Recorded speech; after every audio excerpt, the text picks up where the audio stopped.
सत्संग से सोधी आवे, नहीं जीव 84 में जावे। सत्संग से सोधी आवे, नहीं जीव 84 में जावे। अब मेटो द्वेष और राग, हो राग या उम्र बतेरी जाली। अब मेटो द्वेष और राग, हो राग या उम्र बतेरी जाली। सतगुरुदेव की जय। सर्वसंग से प्रार्थना है, सत्संग प्रारंभ हो रहा है। कृपया सत्संग स्थल पर शांतिपूर्वक विराजमान होकर के श्रद्धा से सत्संग सुने। परमेश्वर की प्यारी आत्माओं से पुनर्निवेदन है, सत्संग प्रारंभ हो रहा है। कृपया सत्संग स्थल पर शांतिपूर्वक विराजमान होकर के श्रद्धा से सत्संग सुने। सत्संग के दौरान कोई भी भक्त आत्मा अन्य कोई बातचीत ना करे, सत्संग में ध्यान रखे। कोई भी भक्त आत्मा सत्संग के दौरान अनावश्यक बाहर पंडाल से बाहर ना घूमे, ना बैठे। सभी भक्तों से प्रार्थना है, बहनों और भाइयों से, कि सत्संग के दौरान अनावश्यक कोई भी भक्त पंडाल से बाहर ना बैठे। केवल सेवादार अपनी सेवा भी करते रहे, सत्संग भी सुनते रहे।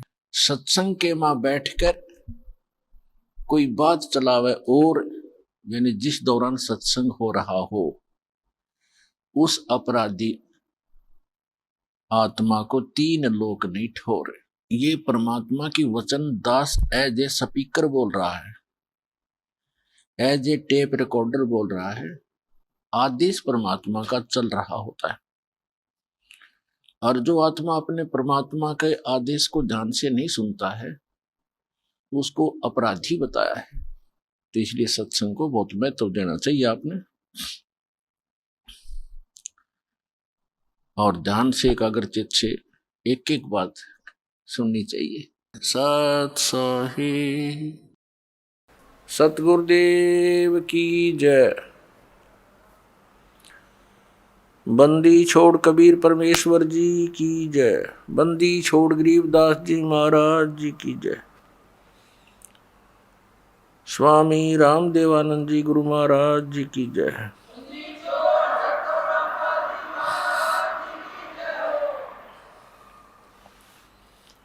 गरीब नमो नमो सतपुरुष को नमस्कार, गुरु की नहीं।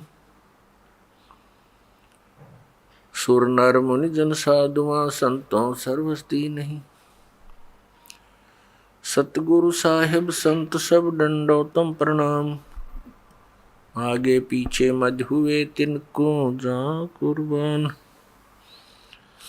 नराकार निर्विषम काल जाल वैवंजनम निर्लेपम निज निर्गुणम अकल अनुपवेशोन्दनम। सोहम सुरति समाप्तम सकल समाना नीरतलः। उज्ज्वल हिरंबर हरदमम बेपरवा अथाह वार पार नहीं मज्जतम। गरीब जो सुमर सिद्ध होई गणनायक गलता ना करो अनुग्रह सोई पारस पद परवाना। आदि गणेश मनाऊं गणनायक देवन देवा। चरण कमल लो लाऊं आद्यंत करूं सेवा। परम शक्ति संगीतम रिद्धि सिद्धि दाता सोई। अवगत गुण अतीतम सत्य पुरुष निर्मोही। जगदम्बा जगदीशम मंगल रूप मुरारी। तन मन अर्पों शीशम भक्ति मुक्ति भंडारी। सुर नर मुनि जन ध्यावे, ब्रह्मा विष्णु महेशा, शेष शेष मुख गावे, पूजय आदि गणेशा। इंद्र कुबेर सरीखा, वरुण धर्म राय ध्यावे, समृत जीवन जी का, मन इच्छा फल पावे। 33 कोटि आधारा, ध्यावे शेष 88, उतरे बहु जल पारा, कटहे यम की फांसी। 33 कोटि आधारा, ध्यावे शेष 88, उतरे बहु जल पारा, कटहे यम की फांसी। कर जोरूं विनती करूं, धरूं चरण पर शीशे। गुरु जी राम देवानंद जी महाराज ने दियो नाम बख्शीश। कोटि कोटि सिजदा करूं, कोटि कोटि प्रणाम। चरण कमल में राखियो, मैं बंदी जाम गुलाम। कुत्ता हूँ गुरुदेव का, रामपाल दास का नाम। गले प्रेम की जेवड़ी, जांखें चोवा जाऊं मैं। तो करो तो बावड़ू, दूर दूर करो तो जाऊं। जो राखो तो ही रहूं, जो देवो सुख। जय इब के सतगुरु मिले, सब दुख आँखों रोए। चरणों ऊपर शीस धरूं, कहूँ जो कहनी हो। कबीर गुरु जी मिलेंगे, पूछेंगे कुशलात। आद अंत की सब कहूँ, अपने दिल की बात। गुरु जी तुम ना भूलियो, चाहे लाख लोग मिल जाएं। हमसे तुमको बहुत है, तुमसे हमको नहीं। तुम्हारे विसारे क्या बने, मैं किसकी शरण में जाऊं। शिव बिरंच मुनि नारदा, तिनके हृदय न समाऊं। परम पिता परमात्मा पूर्ण ब्रह्म सर्व सृष्टि रचनहार कबीर देव कबीर परमेश्वर की असीम कृपा से आप जी ये सत्संग सुनने के लिए उपस्थित हुए। पुण्य भाग हैं उन प्राणियों के जिनको मानव शरीर प्राप्त है। उससे भी अधिक पुण्य उन पुण्यात्माओं के हैं जिनको सत्संग सुनने का सुअवसर प्राप्त होता है। सत साहिब।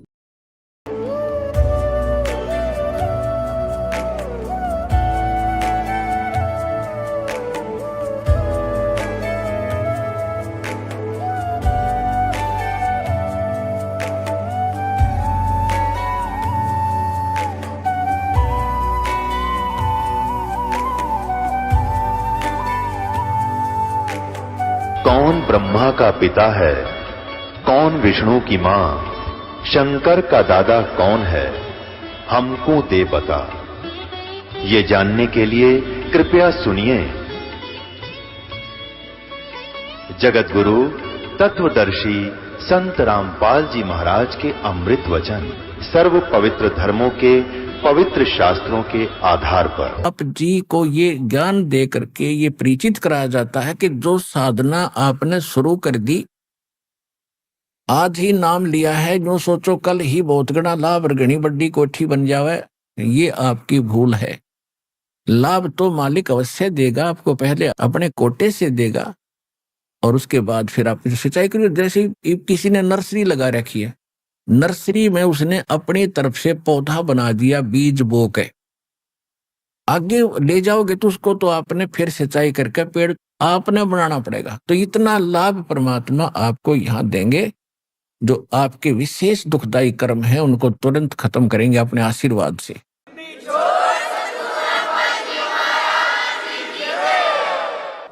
उसके बाद फिर आपको ज्ञान से दृढ़ किया जाएगा कि भक्ति करें, बात बनेगी।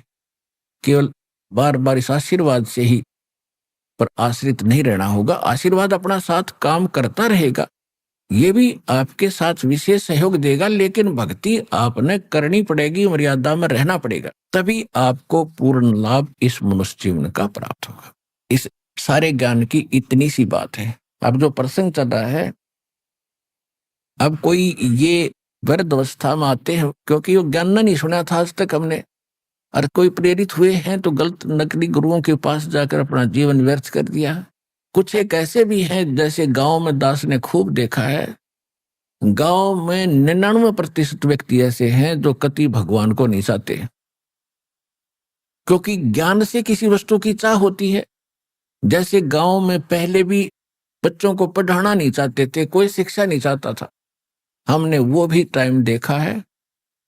हमारे जो बूढ़े दादे होते थे वो कहते थे इसने तो पाली भेज दे, पशुओं का रुखाला भेज, क्या होगा पढ़ाई की, क्या लेगा पढ़ाई करके। किसी को कहते थे इसको ऐसे कर दो, क्या लेगा पढ़ाई करके, तो उनको ज्ञान ही नहीं था। अब हमने इस शिक्षा का ज्ञान हुआ, तब देख लो सबने बच्चों को कितनी स्पेशल डाइवर्ट कर दिया उनका दिमाग ना, बच्चे पढ़ाओ, बेटा हो चाहे बेटी। अब उसका ज्ञान हुआ कि इससे क्या लाभ होता है, तो हमने कति समर्पित हो गए, पूरा तन मन धन से बच्चों को पढ़ा रहे। इसी प्रकार जो अब तक ये धारणा बनी हुई थी कि क्या रखा भक्ति में, अपना करो और खाओ, धंधा करो, धंधा करो खाओ, ये तो जरूरी है, मजबूरी है, ये तो आपकी एक जरूरी काम है, ये भी करना पड़ेगा। जब इसका ज्ञान होगा कि इससे क्या लाभ होते, तो हम इसमें पीछे नहीं रहेंगे। हम बगैर ज्ञान के पीछे रह गए, जिसका प्रतिफल आज भोग रहे। घर घर में कैर हो रहा है, घर घर में दुख हो रहे, खेचा तानी लड़ाई, काल तो यही चाहता है, घर घर में दूत भेज रखे, भूत भेज रखे, ये सब की ऐसे चक्कर बांध रखा है। और जहां परमात्मा की भक्ति प्रारंभ हो जाती है, ये भाग जाते हैं, वहां से बहुत दूर भाग जाते हैं। हम अपनी गलती से इनको बुला लेते हैं, अपना नियम तोड़कर, नहीं तो ये वहां रह नहीं सकते जहां भगवान की भक्ति शुरू होगी। बहुत से ऐसे शिकायत करते हैं, कोई भगत करता है, कोई बहन करती है कि हमने दीक्षा ली है और हमारे जो दूसरे चाचे ताऊओं के परिवार हैं वो कहीं किसी जंतर मंतर वाले के पास जाते हैं। अब उन्होंने देखा कि इनको तो कोई आपत्ति हो नहीं रही, जब तो साजली आपत्ति थी, उनके भूत कूदे थे, उनके भी कूदे थे, हमारे भक्तों के वो भूत भाग गए, वो फिर सारे एक जगह इकट्ठे हो गए उन्हीं के। तो उन्होंने बताया कि जो तुम्हारा कोई व्यक्ति लेकर आया नाम वहां से सतलोक आश्रम में आकर के, उस कारण से भूत तुम्हारे घर आ गए, उसने तुम्हारे घर भेज दिए। उसने नहीं भेजे, उसने तो ऑल आउट लगा दी, या सच्चे भक्ति की ऑल आउट लगा दी जाती है तो मच्छर उस स्थान को छोड़कर दूसरे घर जाएंगे जहां ऑल आउट नहीं होगी। जिसने मच्छरदानी लगा ली, मच्छर उसको नहीं काटेंगे, उसको काटेंगे जो बगैर मच्छरदानी का होगा। तो यह सत्य भक्ति जो दास आपको बता रहे भगवान की बताई हुई है। सतगुरु जो चाहे सो कर ही, 14 कोट दूत जम डर ही, ऊत भूत जम त्रास निवारे है, चित्रगुप्त के कागज पढ़े है। ऐसे समर्थ की शरण आपको मिल रही है कि ऊत भूत किसी प्रकार की कोई आपत्ति, कोई पत्थर, कोई किसी प्रकार का कोई भैरव भूत बेताल क्यों ना हो, इस मालिक की शरण में आने के बाद भक्ति करने से वो निकट नहीं रहेगा, उसके बस की बात नहीं।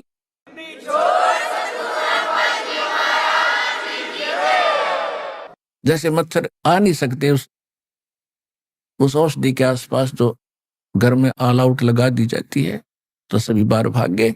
तो इस प्रकार वो दूसरे फिर दुखी रहेंगे, तो सभी ने जब ऑल आउट लगा ली तो इन भूत प्रेत पितरों का भी उद्धार होगा, क्योंकि ये भी भगवान की आत्माएं हैं। ये कोई अलग थोड़े, ये पहले मनुष्य थे। इनका दुर्भाग्य, इन भक्ति मिली नहीं, भूत प्रेत बनकर धक्के खा रहे, पितर बनकर बैठे और डिमांड करते अपने बच्चों से कि हमारे श्राद्ध निकालो, श्राद्ध खाओगा पंडित जी, पेट भरेगा तेरा। वहां ये वही धारणा इनकी पहले वाली बनी हुई है प्रेत योनि में। वो यही सोचते हैं कि हमें शायद में कुछ राहत मिल जाए। तो अब जो भक्ति दास ने बाप को दी है, इस मालिक की भक्ति करने से जो भी जितने आपके पूर्व के भूत पितर बनकर दुख पा रहे हैं, उन सबका कल्याण हो जाएगा। आप भक्ति करते रहो।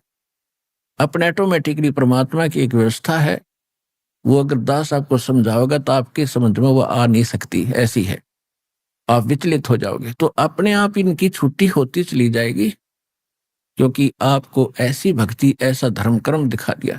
और आने वाले 101 पीढ़ी आपकी वो भी पार होगी।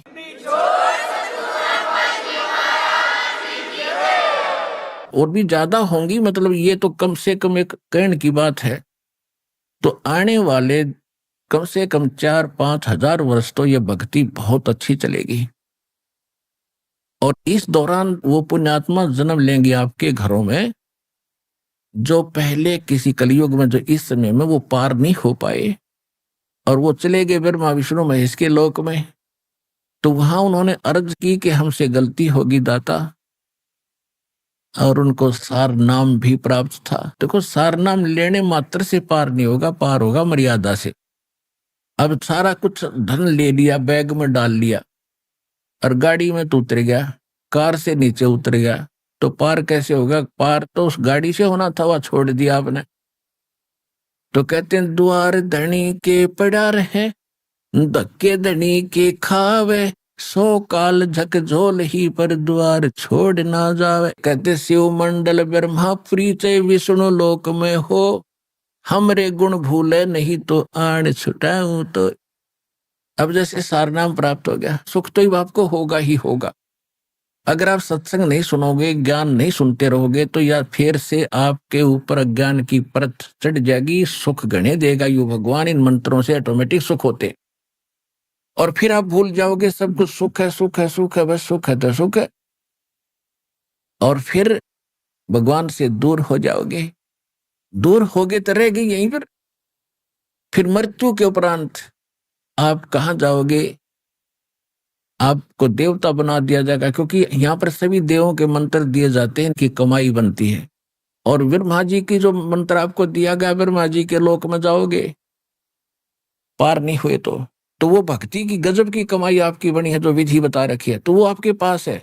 तो ब्रह्मा जी ने होटल खोल रखा है, एक रेस्टोरेंट। ऐसे विष्णु जी ने विष्णु के लोक में एक स्वर्ग रूपी होटल बना रखे, ऐसे शिव जी ने, ऐसे फिर ब्रह्म लोक के अंदर बना रखे। जो सतनाम आप अंदर 2 मंत्र जाप करते हो, ओम नाम ब्रह्म का है, इसकी भक्ति से ब्रह्म लोक प्राप्त होता है। वहां बड़ा होटल है, वहां ज्यादा खर्चे और ज्यादा डांस बकवाद सबसे ज्यादा वहां पर है। होटल में आपको पता क्या होती है, इतनी सी बात समझ लेना। तो ये ऐसे ये स्वर्ग थे।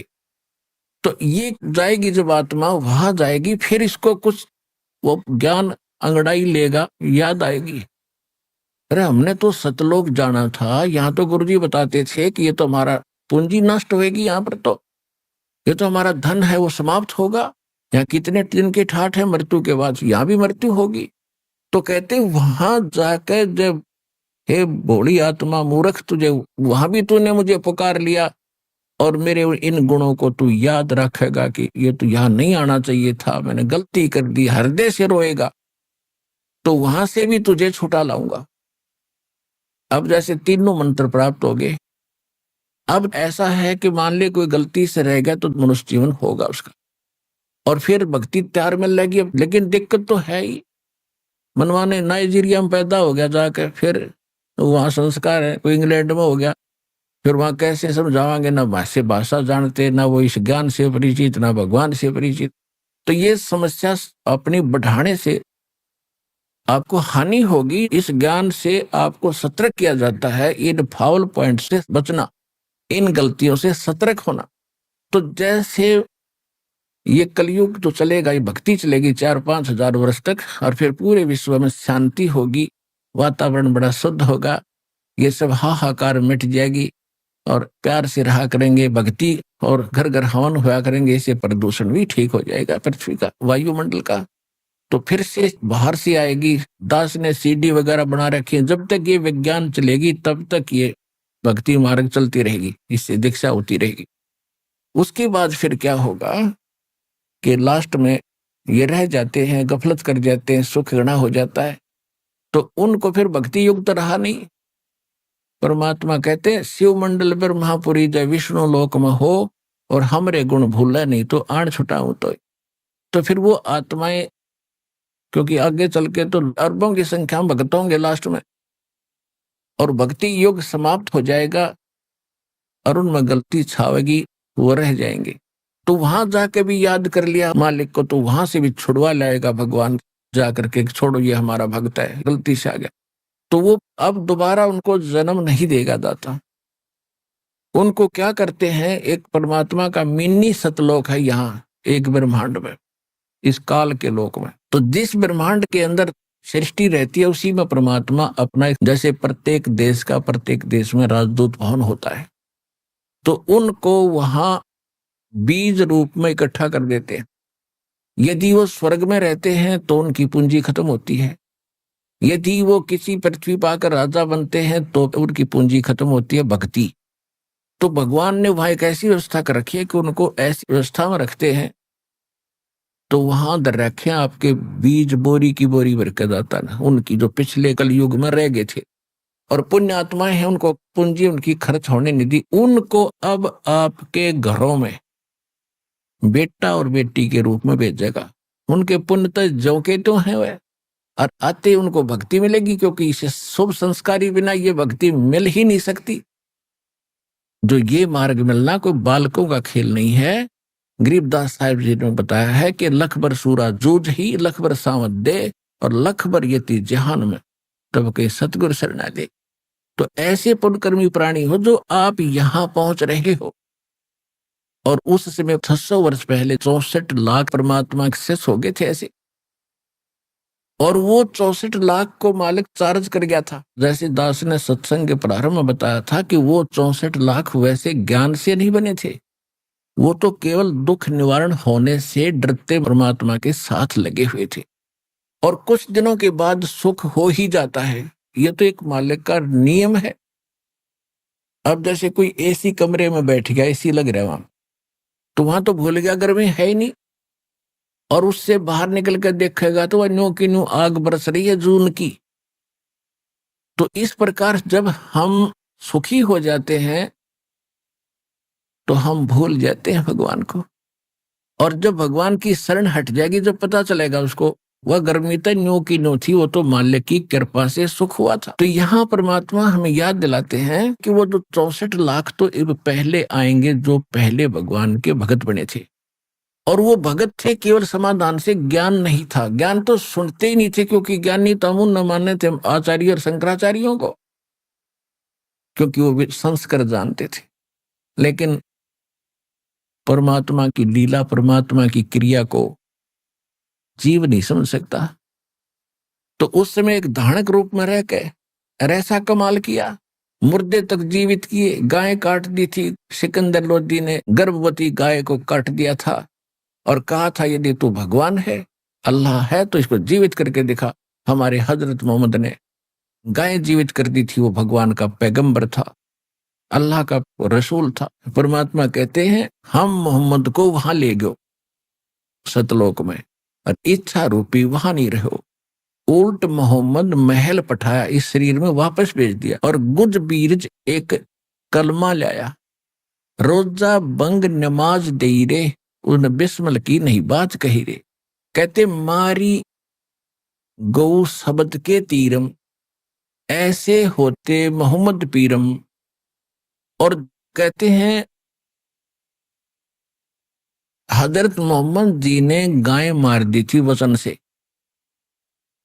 क्योंकि परमात्मा के संपर्क में आने के बाद उस प्राणी में कुछ स्वतः सिद्धियां आ जाती हैं, और इस प्रकार जब परमात्मा उनको साथ लेकर गए सतलोक में, फिर वापस छोड़ा, तो हजरत मोहम्मद जी में स्वतः सिद्धि आ गई कुछ, जिस कारण से उन्होंने एक बार तो एक बकरे को मार दिया, ऐसे मंत्र बोलकर कंकर मार दिया, मर गया। और वो बकरे वाले ने हा हुल्ला मचाया, लोग इकट्ठे कर लिया कि इसने मेरा बकरा मार दिया। सिद्धि का गरीब आदमी होते थे, हजारों लोग इकट्ठे हो गए, तूने क्या किया, तुझे दंड देंगे, इसका खर्चा पूरा कर। हजरत मोहम्मद जी ने मंत्र से वो बकरा जीवित कर दिया। वो जीवित हो गया तो महिमा फैल गई, वह बड़े महापुरुष आए। फिर किसी ने कहा कि हम जब जाने गऊ को मार के जीवित कर दे। कुछ लोगों ने शर्त रख दी। हजरत मोहम्मद जी ने वह गऊ मार दी वचन से, सबके सामने मर गई। हजारों व्यक्ति दर्शक थे। अब जो परमात्मा के संपर्क में आने से वह सिद्धि थी वह खत्म हो गई। जैसे चुंबक के साथ में कोई अन्य लोहे को थोड़ी देर रख दे तो उसमें अस्थायी चुंबक बन जाता है, और वो चुंबक वाला काम सदा नहीं कर सकता, कुछ दिनों के बाद वो उसकी खत्म हो जाती। तो हजरत मोहम्मद जी के अंदर वह जो शक्ति थी वह खत्म होगी, गाय जीवित हुई नहीं। तब हजरत मोहम्मद जी ने कहा था अल्लाहू अकबर, अल्लाह कबीर, मेरी इज्जत रखो भगवान। कहते जब हम मोहम्मद याद किया रे, हमारे को मोहम्मद याद किया रे, शब्द स्वरूपी हम बेग गया रे, और मुई गऊ हमने तुरंत जवाई। तब मोहम्मद के निश्चय आई, तुम कबीर अल्लाह दरवेशा, तब मोहम्मद का गया अंदेशा। परमात्मा कहते हैं जब उस पर गौ जीवित नहीं हुई और अंदर जाके अपना स्थान जो बना रखा था पूजा पाठ का, उड़ चिल्लाया, रोया, अर्ज करी मेरी इज्जत रखो अल्लाहू अकबर, हे अल्लाह कबीर। तो उस दिन के बाद ये अल्लाह कबीर कहने लगे, अल्लाहू अकबर कहने लगे। तो कहते वो भी हमने जीवित करी थी, हम शब्द स्वरूपी गए थे, केवल मोहम्मद जी को दिखाई दे रहे थे और को मैं तीख नहीं रहा था। और वो गाय भी मैंने जीवित की थी, भ्रम यही हुआ था कि मोहम्मद जी ने जीवित कर दी। तो सिकंदर लोदी ने कहा था तू बातें बहुत बनाता है, इसको जीवित करके दिखा। ऐसे ही परमात्मा दूसरे मुसलमानों को कहा करते थे कि वो गाय भी हमने जीवित की थी, इसलिए वो गाय काटी गई थी कि अब जीवित करके दिखा हमारे सामने। 4 टुकड़े हो गए थे, गौ माता के गर्भ में बच्चा था वो भी कट गया था। और अल्लाहू अकबर कबीर परमात्मा धारणक रूप परमात्मा ने एक थपकी गाय के लगाई, एक बच्चे के लगाई थी। दोनों जुड़ के जीवित हो गए, जैसे निशान भी नहीं, और दोनों अलग अलग बाहर खड़े।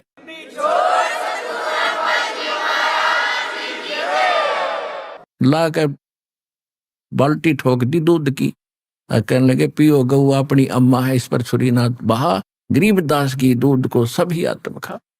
बोलो सतगुरुदेव कबीर साहिब की जय।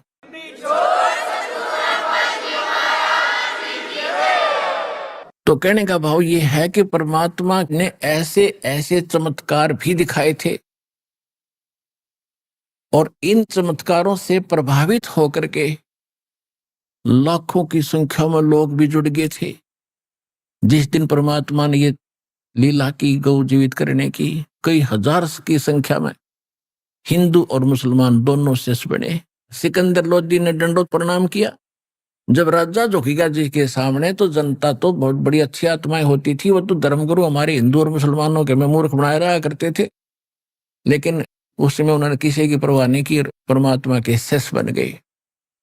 ऐसे जैसे परमात्मा ने एक लीला की थी, जैसे एक सत्संग में बहुत बार दास बताता रहता है कि झूठी चिट्ठी डाल दी थी कि कबीर साहब भंडारा करेंगे, और परमात्मा संसार की दृष्टि में एक निर्धन जुलाहा धाणक, एक झोपड़ी में रहने वाला, कपड़ा बन के खाने वाला, और जिसके नाम से चिट्ठी लिख दी 18 लाख व्यक्ति इकट्ठे हो गए कि दोहर देगा मोहर देगा और 3 दिन तक भोजन भंडारा कराएगा। और भोजन में लिख दिया लाडू, जलेबी, बर्फी, कचौड़ी, पकौड़ी, दही, बड़े, और बड़ा क्या क्या लिख दिया, हलवा, पूरी, खीर, खांड, सारा सूखा सीधा भी देगा। तो ये लालची लोग थे जो आश्रमों में रहते थे, अपने सारे चेलों को लेकर के कि प्रत्येक भोजन के बाद 10 ग्राम सोना, 1 मोहर मिले, और एक दोहर कंबल बहुत कीमती होता था, उसमें बड़े सेठ लोग ही उस दोहर को प्रयोग कर सकते थे, आम गरीब व्यक्ति दोहर नहीं सिंपल खेस रखा करता था। तो इस चीज को सुनकर सारे इकट्ठे हो गए। अब उन्होंने तो जुल्म किया था दुष्टों ने कि कबीर भाग जाएगा झोपड़ी छोड़ के, वो तो यू ना मारे तो मरता और ना ज्ञान से हारता, इसका क्या इलाज करा था? हिंदू और मुसलमानों के धर्मगुरुओं ने दोनों ने मिलकर षड्यंत्र रचा था। हर परमात्मा हाय हाय वह मारे थे, परमात्मा के पौबारा हुए थे और उनके कच्चे ठारा हुए थे। तो कहने का भाव यह है कि वो भगत तो मालिक के थे, वो बच्चे धक्के खाते फिरे थे, भगवान के लिए घर छोड़कर आश्रमों में रह रहे थे। तो उससे के छुपा? उस पूरा पृथ्वी के प्राणी जीव चींटी हाथी ये भूत प्रेत पितर देवता ब्रह्मा विष्णु महेश ये भी तो उसी के बालक हैं। हिंदू मुस्लिम सिख ईसाई जैसे हम भटके अलग से, तो सभी धर्मों के वो धर्म भगत सोफी संत वहां आगे पहले तो अपने उन बच्चों को बढ़िया भोजन कराया, के स्वरूप बना के अपना एक सेठ का बंजारे का, और 9 लाख बैलों के ऊपर जैसे गधों पर बोरे डाले करते हैं, थैले डाल देते हैं, ऐसे बैलों के बड़े बड़े बोरे होते थे, तगड़े तगड़े बैल होते थे उस समय। और इतने गजब के बैल, बगैर सिंगों के बैल, युवा बैल सारे, और जाके वहां बैल उतार दिए, तंबू लगा दिए, और लाखों की संख्या में, लाख के आसपास वहां से सतलोक से भगत बच्चे आए थे भगवान के यहाँ सेवा करने के लिए। इस कंगाल लोक में है कोई व्यवस्था है? यहाँ पर एक समय 18 लाख आदमी कितना खड़े हो जाए ना, प्रधानमंत्री फेल हो जाए उनको रोटी खवाने में, सुबह सुबह एक भोजन कराने में, कहाँ पानी लावे कि तू न टेंट लगावे, और वहां 2 सेकंड में सारे तैयार कर दी। ये भगवान का मार्ग होता है, इम्पॉसिबल को पॉसिबल करते हैं।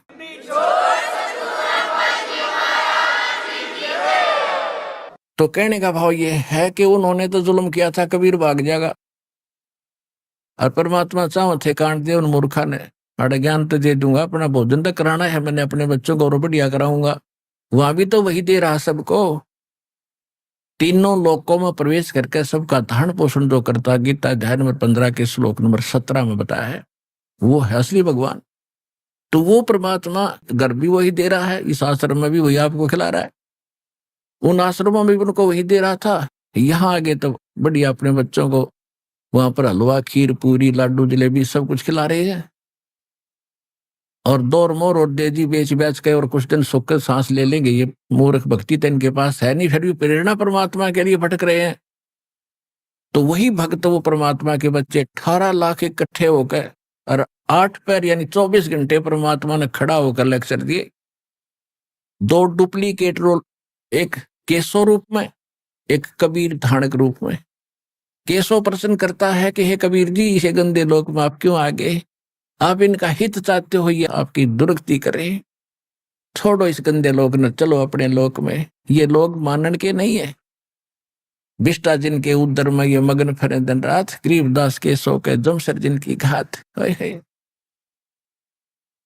तो कबीर साहब कहते हैं कि केशव तू नहीं जानता मेरे दर्द को, इनने भांग पी रखी है, और नशा किया हुआ बालक अपने पिता पर भी हाथ उठा देता है, और जब उसका नशा उतर जाता है वो नेक आत्मा अक्षमा याचना करते हैं। तो इन कई नशा हो रहा भाई, इस नशे न तारने आया हूं मैं, जब इनका नशा उतर जाएगा फिर देखिए मेरी कैसी रिस्पेक्ट करेंगे।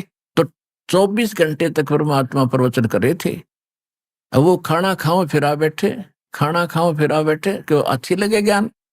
कहते हैं कई लाख ने, 15-16 लाख व्यक्तियों ने उस दिन परमात्मा की शरण दी। बच्चे जो भटकते फिर रहे थे उनको चार्ज कर दिया, वो मंत्र दे दिया, अब जाओ, हर सारी उम्र का धन दे दिया। उस दिन तो 6-6 रोटी खाई होंगी उनने, मोर लेने के मारा ने और दौर लेने के मारा ने, तो वो भी दे दिया धन। अगले तुम आश्रमों में मरो हो, वहां भी यो नाम ये जप लियो और यो धन दे दिया, मांग का मत खाइयो। तो इस मालिक की लीला को आप नहीं समझ सकते, क्योंकि आपने भगवान मिला ही नहीं, ना भगवान की पहचान हुई, ना कोई वो साधना मिली जिससे परमात्मा ऐसे सुख हमें दिया करता है। जो दास आपको बताना चाहता है कि इस प्रकार 15-16 लाख उस दिन हो गए, ऐसी बहुत सी मालिक ने, जैसे एक शेख तकी की लड़की मृत हो गई थी, तो सबसे ज्यादा विरोध वो शेख तकी सिकंदर लोधी का धार्मिक गुरु जो था, पूरे मुसलमानों का इंचार्ज था वो, और उसकी लड़की मर गई थी, वह कब्र में दबा दी, मुसलमान पीर था वो। उसने ये शर्त रख दी कि यदि मेरी लड़की को जीवित कर देगा तो मैं इसको अल्लाह अकबर मान लूंगा, अल्लाह कबीर खुद आ रहा है। तो परमात्मा ने कहा कि सब आसपास के लोगों को इकट्ठा कर लो, कहीं ये फिर अविश्वास पैदा ना कर दे जनता के। कोई हजार की संख्या में, लाखों की संख्या में लोग इकट्ठे हो गए आसपास के क्षेत्र के। देखेंगे भाई कोई संत आया हुआ है और एक मरी हुई लड़की को जीवित करेगा कब्र से निकाल के, काफी समय से डाल रखी थी वह। तो परमात्मा ने वो कब्र फुड़वा के और परमात्मा ने अपने आशीर्वाद से लड़की जीवित कर दी। और उस लड़की ने खड़ा होकर 1.5 घंटे तक प्रवचन किया उस परमात्मा की आशीर्वाद से। कहा कि बोली जनता, ये भगवान आए हैं, ये अल्लाह अकबर आए हैं, ये मुझे 4 जन्म पहले मिले थे और वो आज मुझे वो याद आ रही है, इनकी कृपा से। मैंने इनकी 4 वर्ष भक्ति की थी उस मंत्रों की, उससे मुझे लगातार 3 मनुष्य जन्म मिले। और फिर अब मनुष्य जीवन मेरा शेष नहीं था, खत्म था। अब 84 लाख योनियों में मैं जाने की तैयारी कर रही थी। इस परमात्मा ने मुझे वापस ला करके जीवित किया है। आंखें खोल लो और पहचान लो इस भगवान को। कई हजार, 50, 60 हजार व्यक्तियों ने उस दिन दीक्षा ली परमात्मा से, उनके शिष्य बने।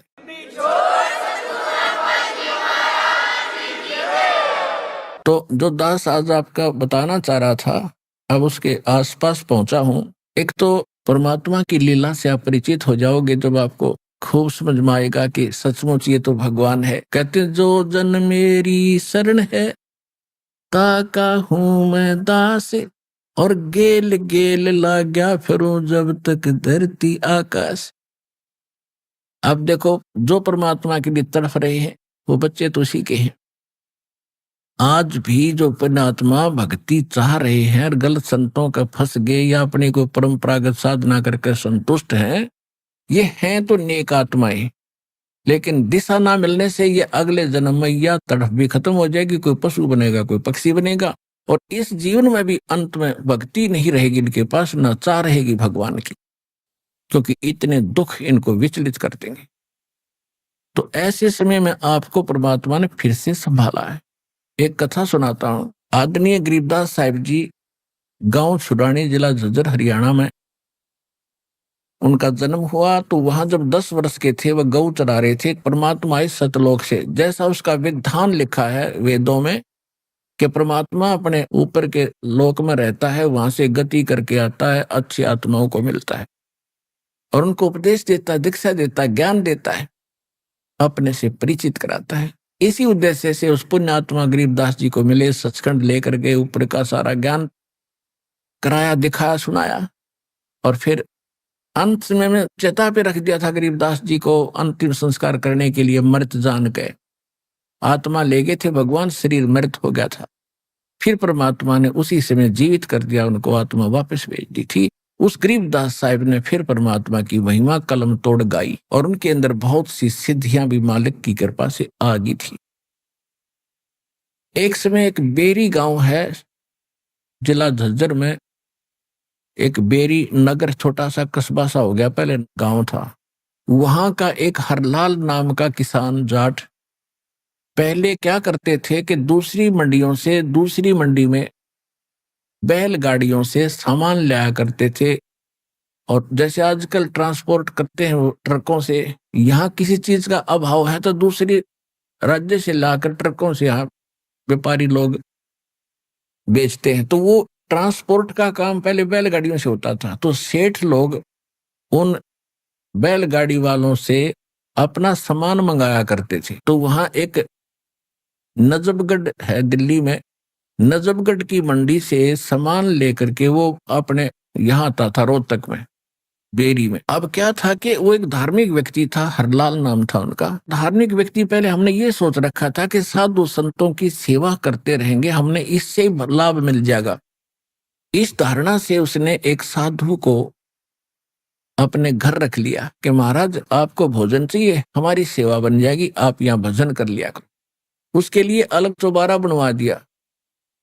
वो महात्मा लाल कपड़ों वाला उसमें अपना बैठे भक्ति करे, तो वो पूरा परिवार उसकी सेवा करे, अपना टाइम पास करे थे। उसने सोच लिया था कि इसी से हमारा कल्याण हो जाएगा। कुछ दिनों के बाद वो बाबा जी मर गया, संत।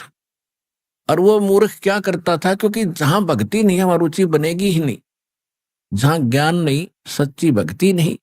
और वो क्या करता था, बढ़िया सामान खावा था और कवाड़ बंद करके सो जावा था। और जब होता भाई खाने का समय हो गया, जब आसन पदम लगा कर बैठ जा बोरी पे, और आने वाले घर वाले देखे महात्मा बड़ा भजन करता, कमाल कर रखा है इसने, तो और ज्यादा सेवा करते थे। वो मृत्यु को प्राप्त हो गया तो क्या हुआ, चलो ठीक है, तो अंतिम संस्कार करा उसको, तो हुई बात खत्म। अब कुछ दिनों के बाद क्या था कि हरलाल किसान ने एक बैल खरीदा, और वो बैल था गोरे कलर का, और वो ऐसा नालायक था, थोड़ी सी दूर चले था फिर बैठ जा था गाड़ी में, चले नहीं थी, फिर उसका लठ डंडे मार के फिर उठावा था, फिर थोड़ी बहुत देर चला था फिर बैठ जा था। एक आधा नालायक बैल ऐसा भी होता है।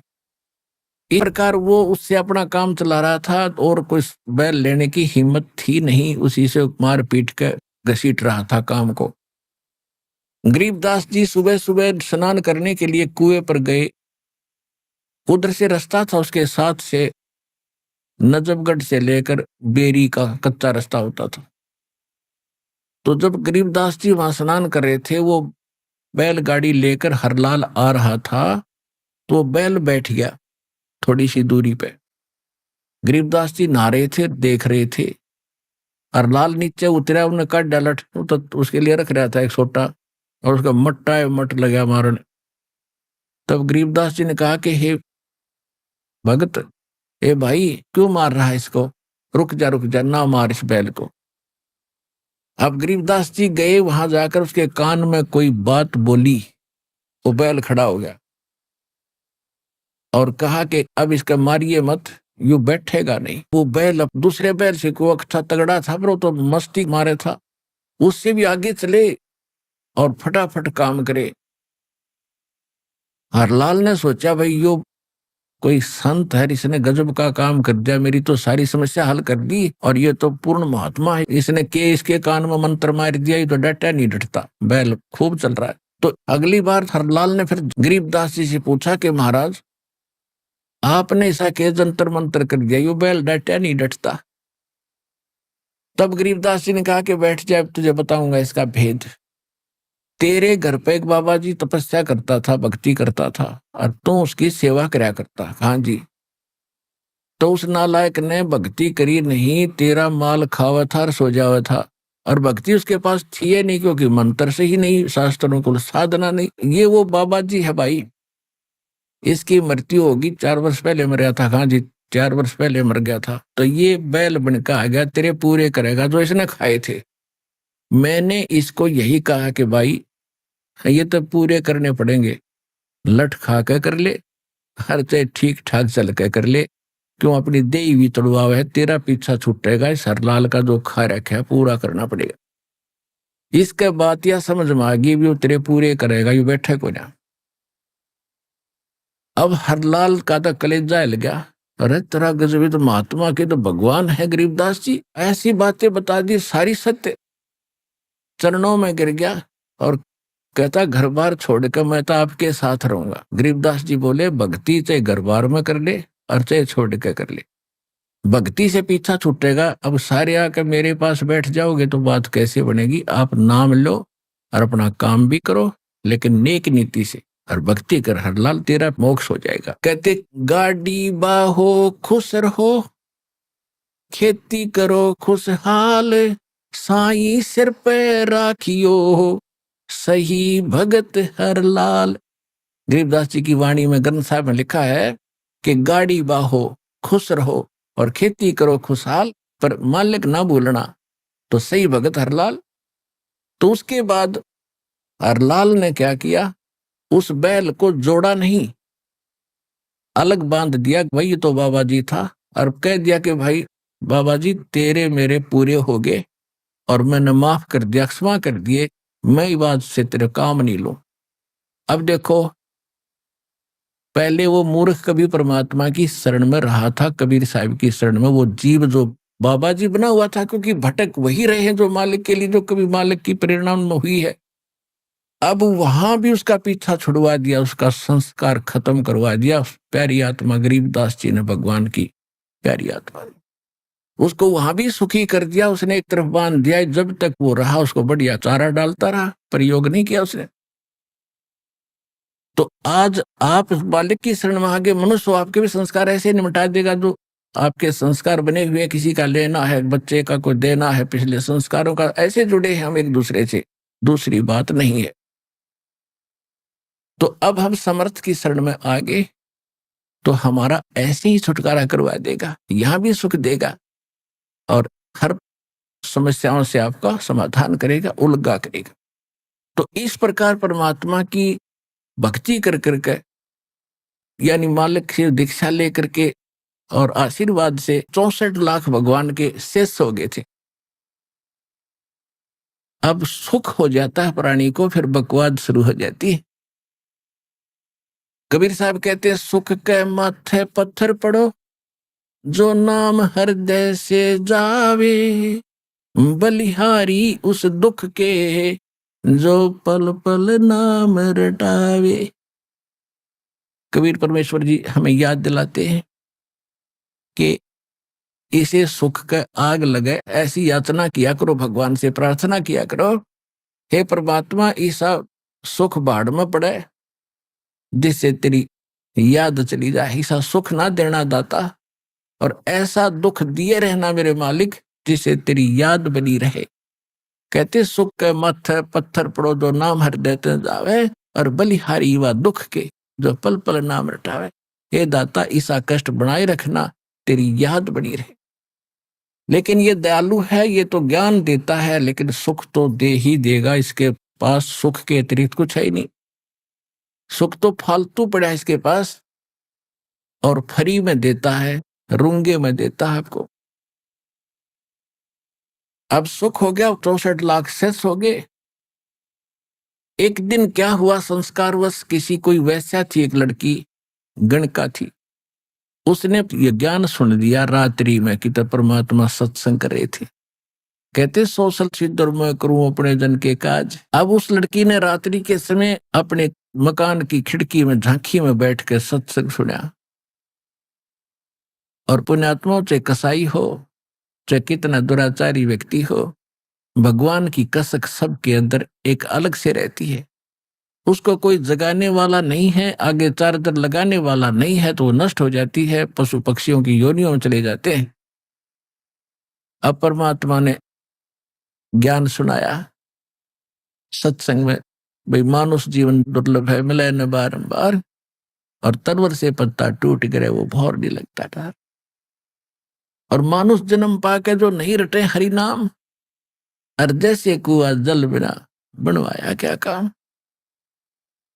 तो उस बेटी का ऐसी कसक जागी, वो स्नान वगैरह करके नहा धो के और सत्संग में आ बैठी। और जब तो किसी ने ध्यान नहीं दिया कौन है ये, कहां से आई है, जब सत्संग और सुना मालिक के पास बैठ के, परमात्मा से अर्ज करी खड़ी होकर, हे मालिक, क्या मेरे जैसी दुष्टा का भी उद्धार हो सकता है। परमात्मा ने कहा, बेटा, नौका का स्वभाव होता है दरिया से पार करने का, उसमें चाहे कोई पत्थर रख लो, चाहे उसमें कोई घास फूस हल्का रख लो, वो तो उसको पार करता ही करता है। और साबुन का स्वभाव है कि वो मैल को काटता ही काटता है। बता बेटी, ऐसा कौन सा दुख है कि मैं घनी पापन हूं, अपराधन हूं, और मैं ऐसे ऐसे इस नाम की वैश्या हूं।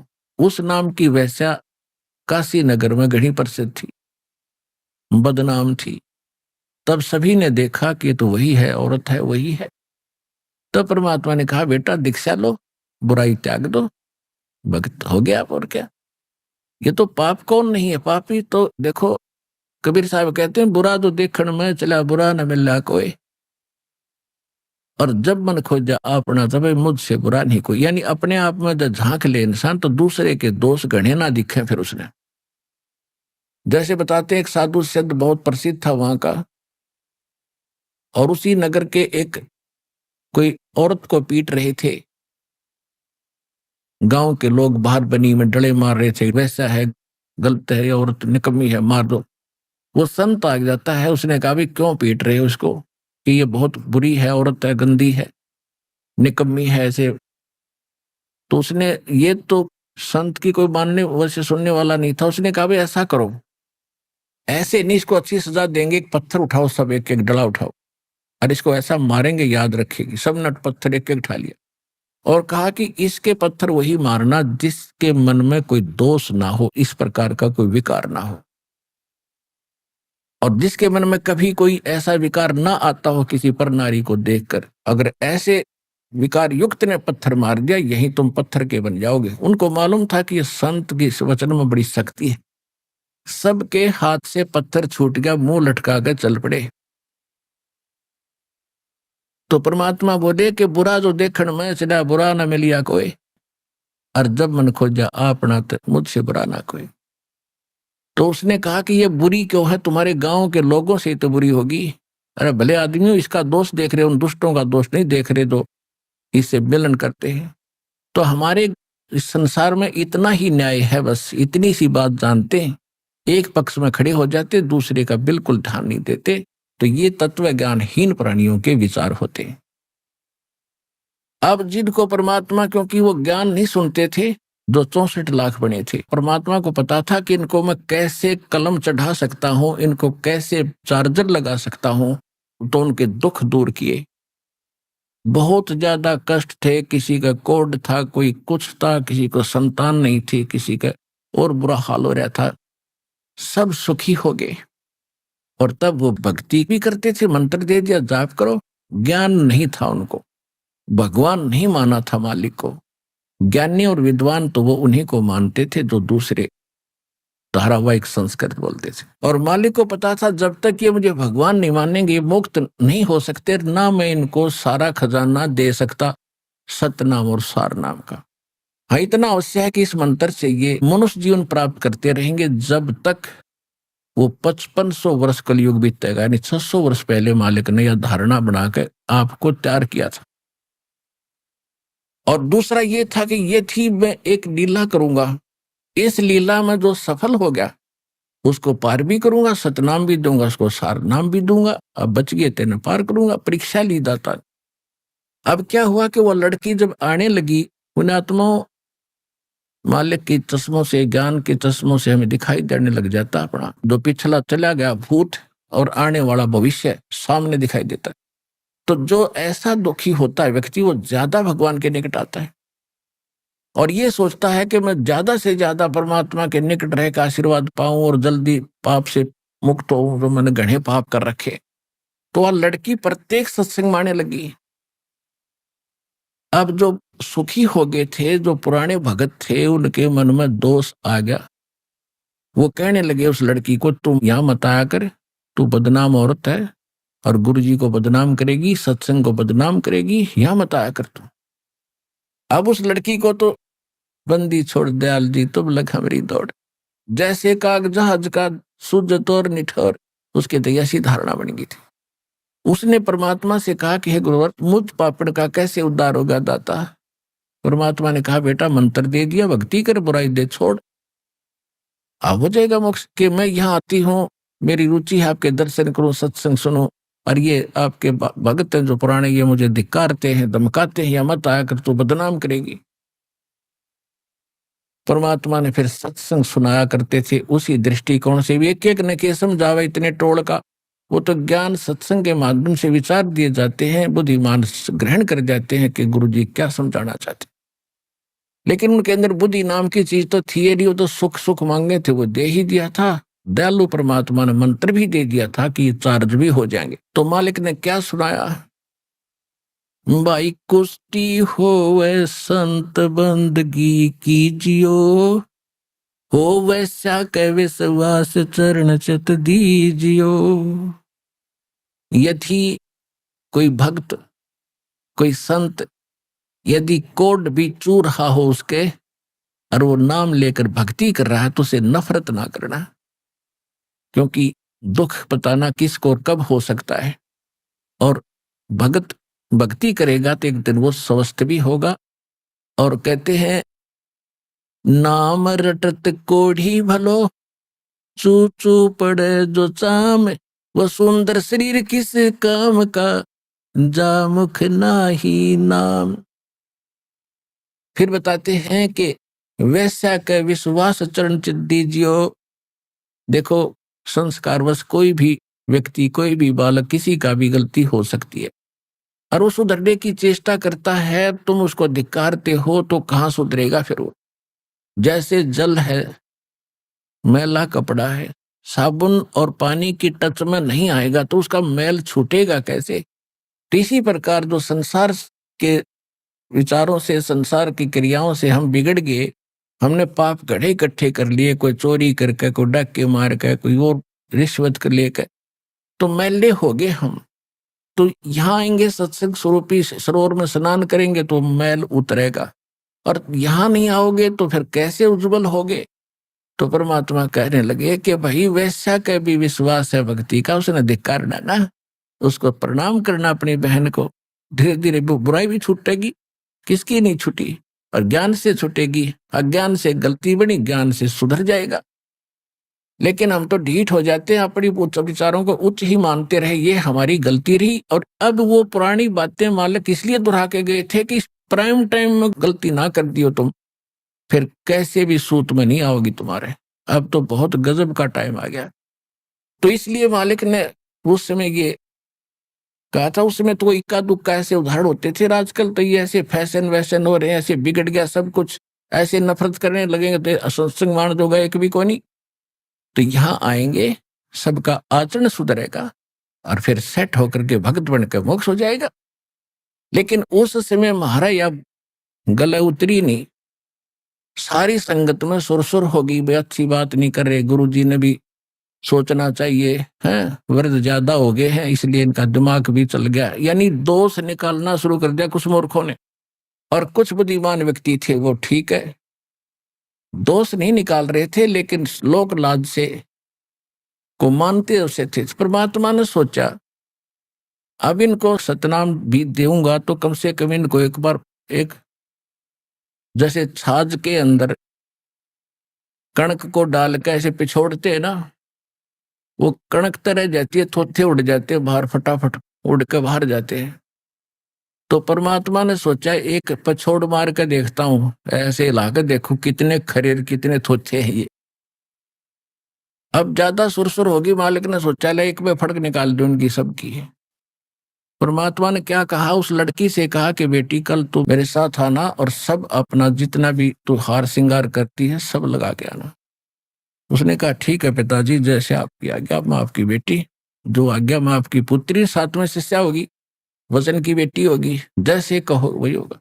उधर से रविदास जी से कहा कि एक किराए पर हाथी ला तू, दो पैसे लागन ले जा। मालिक द्वारा कोई कमी थोड़ी थी किसी चीज की, वो तो एक लीला कर रहे थे। उसको निकाल के दे दिए 50 रुपये, जा हाथी ले आ। हाथी किराए पर ले आए, लड़की को बीच में बैठा लिया, रविदास जी से कहा कि आप मेरा ड्राइवर बनो, पहलवान बन जाओ, इसको चलाओ हाथी को, और निकाल दे उस मेन बाजार के, काशी वाले में के, जहाँ कति बड़ा बाजार हो। हाथ में एक बोतल भर ली गंगा जल की, साफ स्वच्छ जल की बोतल, पानी की, जैसे देसी शराब हुआ करती पहले। और रविदास जी आगे मुख हाथी चला रहे हैं, बीच में लड़की, पाछे परमात्मा बैठ गए, और लड़की के कंधे पर हाथ रख लिया, और ऐसे गंगा जल पीवे और ऐसे कर रहे हैं, और बीच बाजार से निकाल दिया। जो भी देखे रे कौन है यो, सरेआम कैसा ऐसा कर रखा है इसने, तो जीना हराम कर दिया, रे कौन है ये, वो है जुल्हा धानक, अरे वो सत्संगी पाक रहा था, अरे देखो इसके चेले भी यूं कहा करते भगवान आया है, ये आया है। अब उनके चेला लाओ पकड़ पकड़ के परमात्मा के बच्चों को, और कहा जा दिखाऊं तुम्हारे गुरु जी की क्या हालत है, देख शराब पी हुआ, वैश्यावर्ती सरेआम कर रहा है, इसने अकल भी नहीं रही, इतनी शराब पी रखी है। अब हमारे जैसे जो नकली चेले थे हम कुछ अधिकतर तो ऐसे थे, भगवान में दोष देखना अच्छा नहीं लगा, लेकिन हमने फिर मालिक से अपना किनारा काट लिया, सत्संग जाना बंद कर दिया। और कुछ एक ऐसे थे जो परमात्मा में दोष देख गए, वो तो गुरुद्रोही हो जाते हैं। यानी दोष देखकर फिर उसके अनुकूल अपने मन में दोष लाना कि ये नीच व्यक्ति है, फलाना है, तो वो है गुरुद्रोही के लक्षण। लेकिन उसमें पुण्यात्मा बहुत होती थी, लोक लाज से मालिक से दूर हो गए, मन में दोष नहीं आया थोड़ा बहुत भी कि भाई ऐसा नहीं था, जैसा भी था। और कुछ एक ऐसे नालायक थे, कोई कहती मैं तो वैसे जाया करता, कभी कभी कोई ये कहने लगा मैं तो यूं ले जाया करता, मुझे फलाना, मैं तो वैसे ही जाता था, मेरा तो गुरु नहीं है। ये कहने का भाव ये है कि 64 के 64 लाख और सभी परमात्मा से विमुख हो गए। अब केवल 2 और बचे थे, अर्जुन और सरजुन, ये 2 मुसलमान थे, इनका नाम चेंज कर दिया था दाता ने, उन्होंने कह के करवा लिया था। और ये गए हुए थे मक्का और मदीना में। ये जब वापस आए तो इनको शिष्यों ने बताया भी गलत कर दिया गुरुजियों ने। वो बोले क्या कर दिया, तुम ऐसी भाषा बोल कैसे रहे हो आज, कि भाई गलती कर दी गुरुजी ने, ऐसे कर दिया वैसे कर दिया। तो वो भगत क्योंकि दूर थे यहाँ से, काफी दिन जाने में लगे, काफी दिन आने में, तब तक वो सारी घटना हो दी। तो वो कहने लगे रे तुम अपनी जुबान संभाल कर बात करो, तुम्हारी जीभ कट जाएगी, तुम किसके बारे में क्या बोल रहे हो, परमात्मा के बारे में ऐसे बोल रहे हो, तुम्हें शर्म नहीं आती है। कहने लगे वो तू आंखें देख लेता ना, तुम्हारे भी यकीन हो जाता, और अगर ना यकीन होता ना, अब देख लेना शाम के समय वहीं जाते हैं उस वैश्या के पास गुरुजी। परमात्मा क्या कहते हैं, अगर हमारे अंदर दोष है तो हम दूसरे में दोष देखते हैं। वो तो मालिक थे, भगवान थे, और उस लड़की में चाह भगवान की कृपा की ये सुख होकर बकवादी हो गए थे, तो वो लड़की के पास जाते डेली, और उसने वो अपना बकवाद छोड़े दी थी। अब उस दिन मालिक को मालूम था कि आज ये 2 और आ रहे हैं जिनकी परीक्षा रह रही है। उस दिन मालिक जाकर के उसके आंगन में बाहर शाम के समय छाया में, जैसे गेट के सामने उसके आंगन में मेन गली के सामने बैठ के, और वहां चारपाई पे बैठ के लड़की सामने बैठी है, दोनों पैर उस लड़की के पैरों पर, और वो सेवा कर रही है अपने पिताजी की। और उनने कहा कि जाके देख लेना, श्याम ने वहां बैठते हैं, वैश्या के घर जाते हैं। अर्जुन सरजुन गए, सामने देखा गुरुजी बैठे और लड़की के पैरों पर पैर रख करके वो सेवा कर रही है।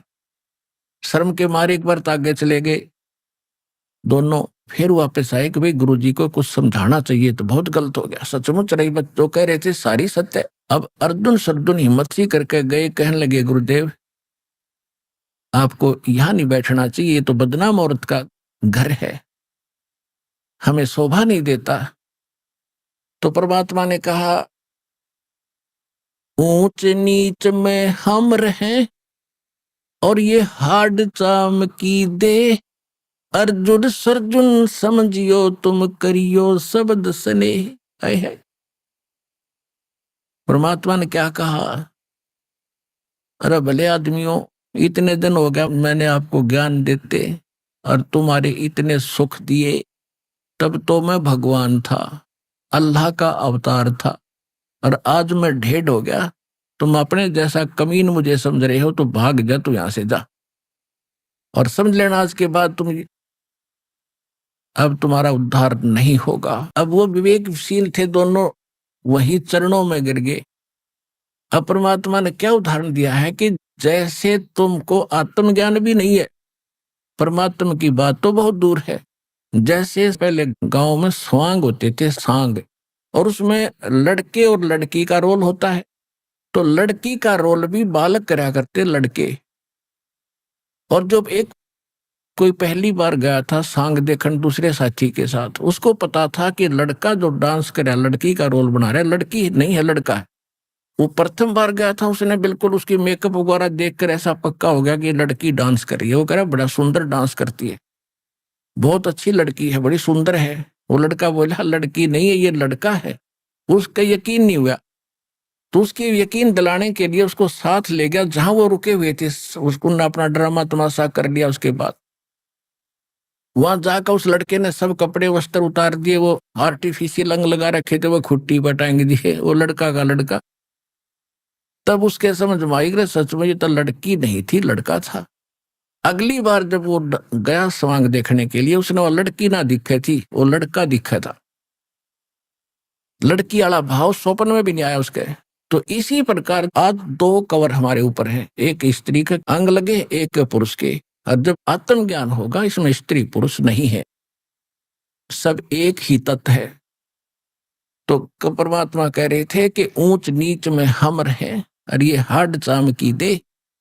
तेरे लिए तो ये बहुत बड़ी भारी बात हो रही है, मेरे को तो इस लड़की और तुम्हारे शरीर में एक जैसा गंध और गोबर दिखाई देता है, तुम्हारे अंदर दोष है, इसलिए तुम दूसरे में दोष देख रहे हो।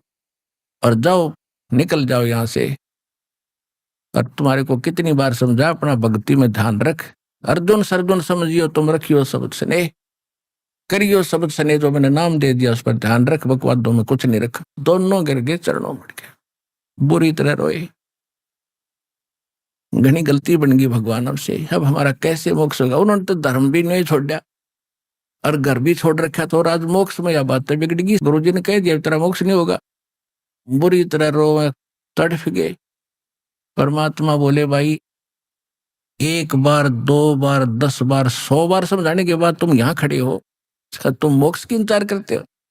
और अब इस शरीर में तुम कितनी बात बना लो, और मैंने भी ज्ञान दे दिया, तेरे हृदय से नहीं जागी कि मैं एक आदमी हूं, क्योंकि आप मुझे यहां देख रहे हो, अपनी दोष से देख रहे हो। तो फिर भी वो बुरी तरह रो पड़े, बुरा हाल कर दिया, हमारा क्यों कर मोक्ष होगा। तब कहा कि कुछ समय उपरांत मैं एक अपनी प्यारी आत्मा को भेजूंगा, गरीबदास नाम से, नाम तो नहीं बताया उन्होंने, कि ऐसे ऐसे, और दिल्ली से 30 मील पश्चिम की ओर एक गांव छोटा सा होगा, उसमें उसका जन्म होगा, उसको फिर मैं मिलूंगा आकर के। उसके बाद तुम उससे दीक्षा लेना, तब तुम्हारा इसी शरीर में मोक्ष यानी कल्याण हो सकता है। आज तुम जाओगे तो वो नहीं होगा। अब वो लंबी कहानी है, ज्यादा ना बताएं। गरीबदास जी का जन्म हुआ छुडानी में, फिर परमात्मा उनको 10 वर्ष की उम्र में आकर मिले। तब तक वो काफी वृद्ध हो गए थे, वो 150-200 वर्ष की उम्र उनकी हो गई थी। परमात्मा ने कहा था मेरे आशीर्वाद से तुम जीवित भी रहोगे। ऐसा ही हुआ था। छुडानी में वो आए, जब परमात्मा उनको, गरीबदास जी को वापस छोड़कर चले गए थे, उनको दीक्षा दे दी थी। जब वो अर्जुन सुरजुन, यहाँ पर एक शहर है छोटा सा कस्बा खरखोदा, सोनीपत जिले का, उसके पास एक हमायूंपुर गांव है, कति छोटा सा, उसमें 20-30 घर होंगे। वहां आकर वो 30 मील उस दिल्ली से लगभग वहां रुक गए कि यहाँ कोई पता चलेगा आजकल। कति वो समय आया जब निकट सी, तो जिसके वहां रहा करते थे उससे पूछा कि सपने में दिखाई दिए परमात्मा, और कहा छुड़ानी चले जाओ। तो उन्होंने सुबह उठकर जिसके घर पे वो रह रहे थे, साधु संत के रूप में कोई भगत था, उससे पूछा कि छुड़ानी कितनी दूर है यहाँ से। उसने बताया जी यहाँ से 20 किलोमीटर और लगभग होगी, इधर ही पैरेलल इसके। तो वो उसके अपनी गाड़ी, बैलगाड़ी में बैठाकर उनको वहां छोड़ के आया। जब गरीबदास जी से दीक्षा ली तब उनका वहां शरीर छूट गया। उनकी समाधि भी बना रखी थी, अभी वो तोड़ दी गई है छुड़ानी के अंदर। तो कहने का भाव ये है, तो ये 64 लाख जो भक्त विमुख हो गए थे और चार्ज कर दिए थे, और आपको छोड़ दिया क्योंकि ज्ञान नहीं था, इसलिए छोड़ दिया था कि अब इनको मनुष्य जीवन मिलता रहेगा जब तक ये कलयुग 5500 वर्ष बीतेगा। तो आज जो 64 लाख प्राणी जन्म ले चुके हैं, और अब वो ही भटक रहे हैं, कोई किसी संत के पास, कोई किसी संत के पास, सब जगह भटक के वो आएंगे। पहले सभी वही आएंगे 64 लाख जो जब बिछड़े थे, क्योंकि मनुष्य जीवन लगातार आ रहा है। आपका व्यवहार भी मनुष्य जैसा है, आपके अंदर अब भी शिष्टाचार कितना है आप देखते हैं। आप पिछले परमात्मा के प्रगट दिवस पर आश्रम में खड़ा होकर के आदमी नहीं आ सकते, और आपने ऐसे शिष्टाचार से, ऐसा प्यार से, ऐसे बिल्कुल श्रद्धा से किसी का धक्का तक नहीं लगने दिया, और जहां कहते वहीं बैठ जाते हैं, जो मिलता वही खा लेते हो, कितने श्रद्धा से और प्यार से रहते हो। ये पिछले संस्कार है आपके। नहीं तो यार यहाँ इकट्ठे हो जाए 10 आदमी मस्तार दे, को उसका गुट मार रहा है, कोई उसके लड़ रहा है, कोई जेब काट रहा है, तो वो बगैर भक्ति के युक्त प्राणी होते हैं जो मनुष्य जीवन से नहीं आए। तो सबसे पहले वो 64 लाख जुड़ेंगे हमसे, और उसके बाद फिर हम चलेंगे पूरे विश्व में कलम चढ़ाएंगे, क्योंकि महापराधी को भी शुद्ध करेंगे, तत्व ज्ञान सुना सुना कर तुम ज्ञान सुनाओगे, फिर नाम दिलाओगे, तो परमात्मा का बोला वचन अब वो पूरा होगा, पूरा विश्व नाम लेगा, सबका कल्याण होगा। बोलो सतगुरुदेव।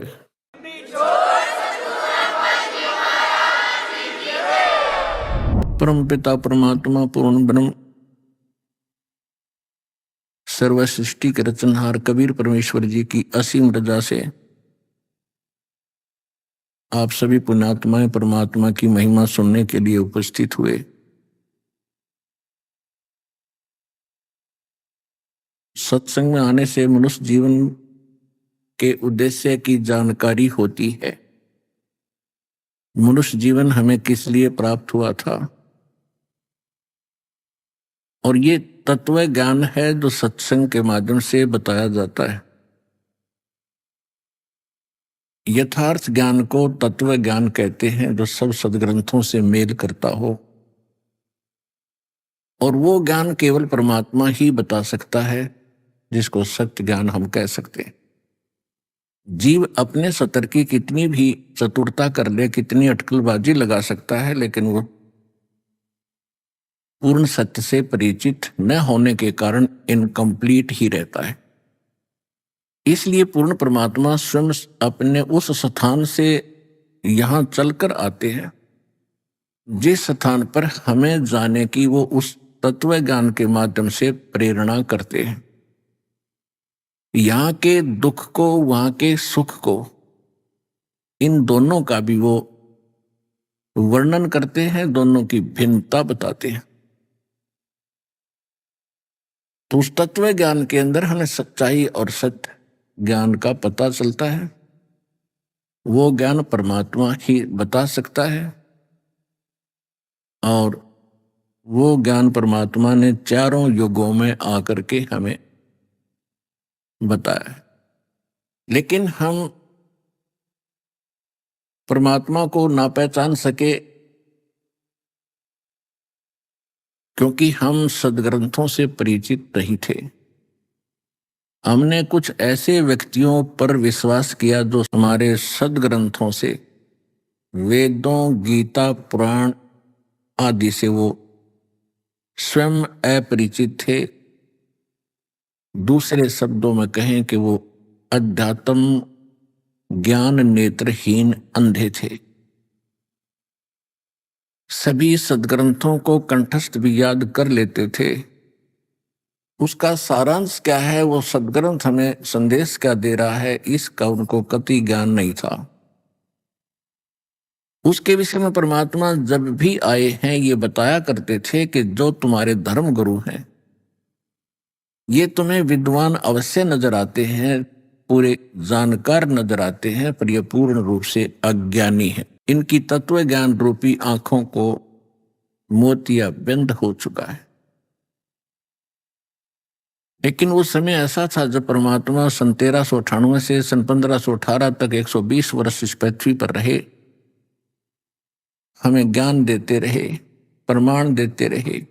भगवान जो किया करता है वो समाधान देते रहे, पर हम इतने अनजान हो चुके हैं अज्ञानता के कारण, हम भगवान को भगवान नहीं मान सके। हम उनको केवल एक कवि और जुलाहा धानक कबीर जानकर बस इतनी ही उनकी महिमा सुनते सुनाते रहे।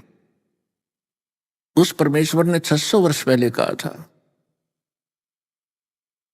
मोती मुक्ता दर्शत नाही, ये जग है सब अंधरे, दिखत के तो नैन चश्म, इनके फेरा मोतिया बंदरे। ये तुम्हारे धर्मगुरु तुम्हें बड़े विद्वान नजर आते हैं, पर इनके ज्ञान वाली आंखों पर मोतिया बंद है, इनको कुछ भी ज्ञान नहीं। जैसा कि परमात्मा का विधान है, वो स्वयं आकर के ज्ञान देता है। अच्छी आत्माओं को मिलते हैं, उनको तत्व ज्ञान से परिचित कराते हैं। कवियों की तरह आचरण करते हुए भगवान घूमा फिरा करते हैं। तो परमात्मा क्या बताते हैं, चारों युग में संत पुकारे। जिनसे भगवान मिले उन्होंने भी यही संदेश दिया, और को के कहा हम हेल रे। हमने भी ऊंचे स्वर में आवाज लगा लगा कर यही बताया। क्या बताया? हीरे माणक मोती बरसे ये जग चुगता ढेल रे। हम पूर्ण मोक्ष और पूर्ण सुखदाई उस तत्व ज्ञान रूपी साधना और ज्ञान हम ये हीरे मोती तुम्हें बरसा रहे हैं, तुम्हारे आगे डाल रहे हैं। लेकिन आप जी उन अज्ञानी ऋषि महर्षि आचार्यों शंकराचार्यों से भ्रमित होकर शास्त्र विधि ताकर आन उपासना अन्य देवताओं की पूजा कर रहे हो। आप सत साधना ना करके शास्त्र अनुकूल भक्ति साधना मंत्र ना जाप करके शास्त्र विधि त्याग कर मनमाना जो आचरण पूजाएं कर रहे हो, वो डले इकट्ठे कर रहे हो, कंकर इकट्ठे कर रहे हो हीरे मोतियों के धोखे में। श्रीमद् भगवत गीता अध्याय नंबर 7 के श्लोक नंबर 12 से लेकर 19 तक स्पष्ट कर दिया है गीता ज्ञान दाता ब्रह्म ने। गीता ज्ञान देने वाला ब्रह्म है, ये श्री कृष्ण जी में प्रवेश करके बोलता है। इसका ऐसा ही कर्म है, ये एक कपट युक्त शक्ति है, ये कभी किसी के समक्ष नहीं आता और सब कार्य इस 21 ब्रह्मांड में यही उद्मस्त करवा रहा है। और ना ब्रह्मा जी पहचान सके इसके इस छल को षड्यंत्र को, ना विष्णु जी पहचान सके, ना शिव जी पहचान सके। तो हम उनके पुजारी थे, हमारी क्या बुनियाद थी, हम उनको समझ जाते। उस समर्थ ने आके बताया कि ये काल है और इसने स्वयं स्वीकारा है। गीता अध्याय नंबर 4 के श्लोक नंबर 5 और 9 में कि मेरे और तेरे अर्जुन बहुत जन्म हो चुके हैं, ना तू अविनाशी ना मैं अविनाशी, तू नहीं जानता मैं जानता हूं। और 9 में ये कहा कि मेरे कर्म अलौकिक हैं। तो इसके अलौकिक कर्म यही है कि सामने आता नहीं।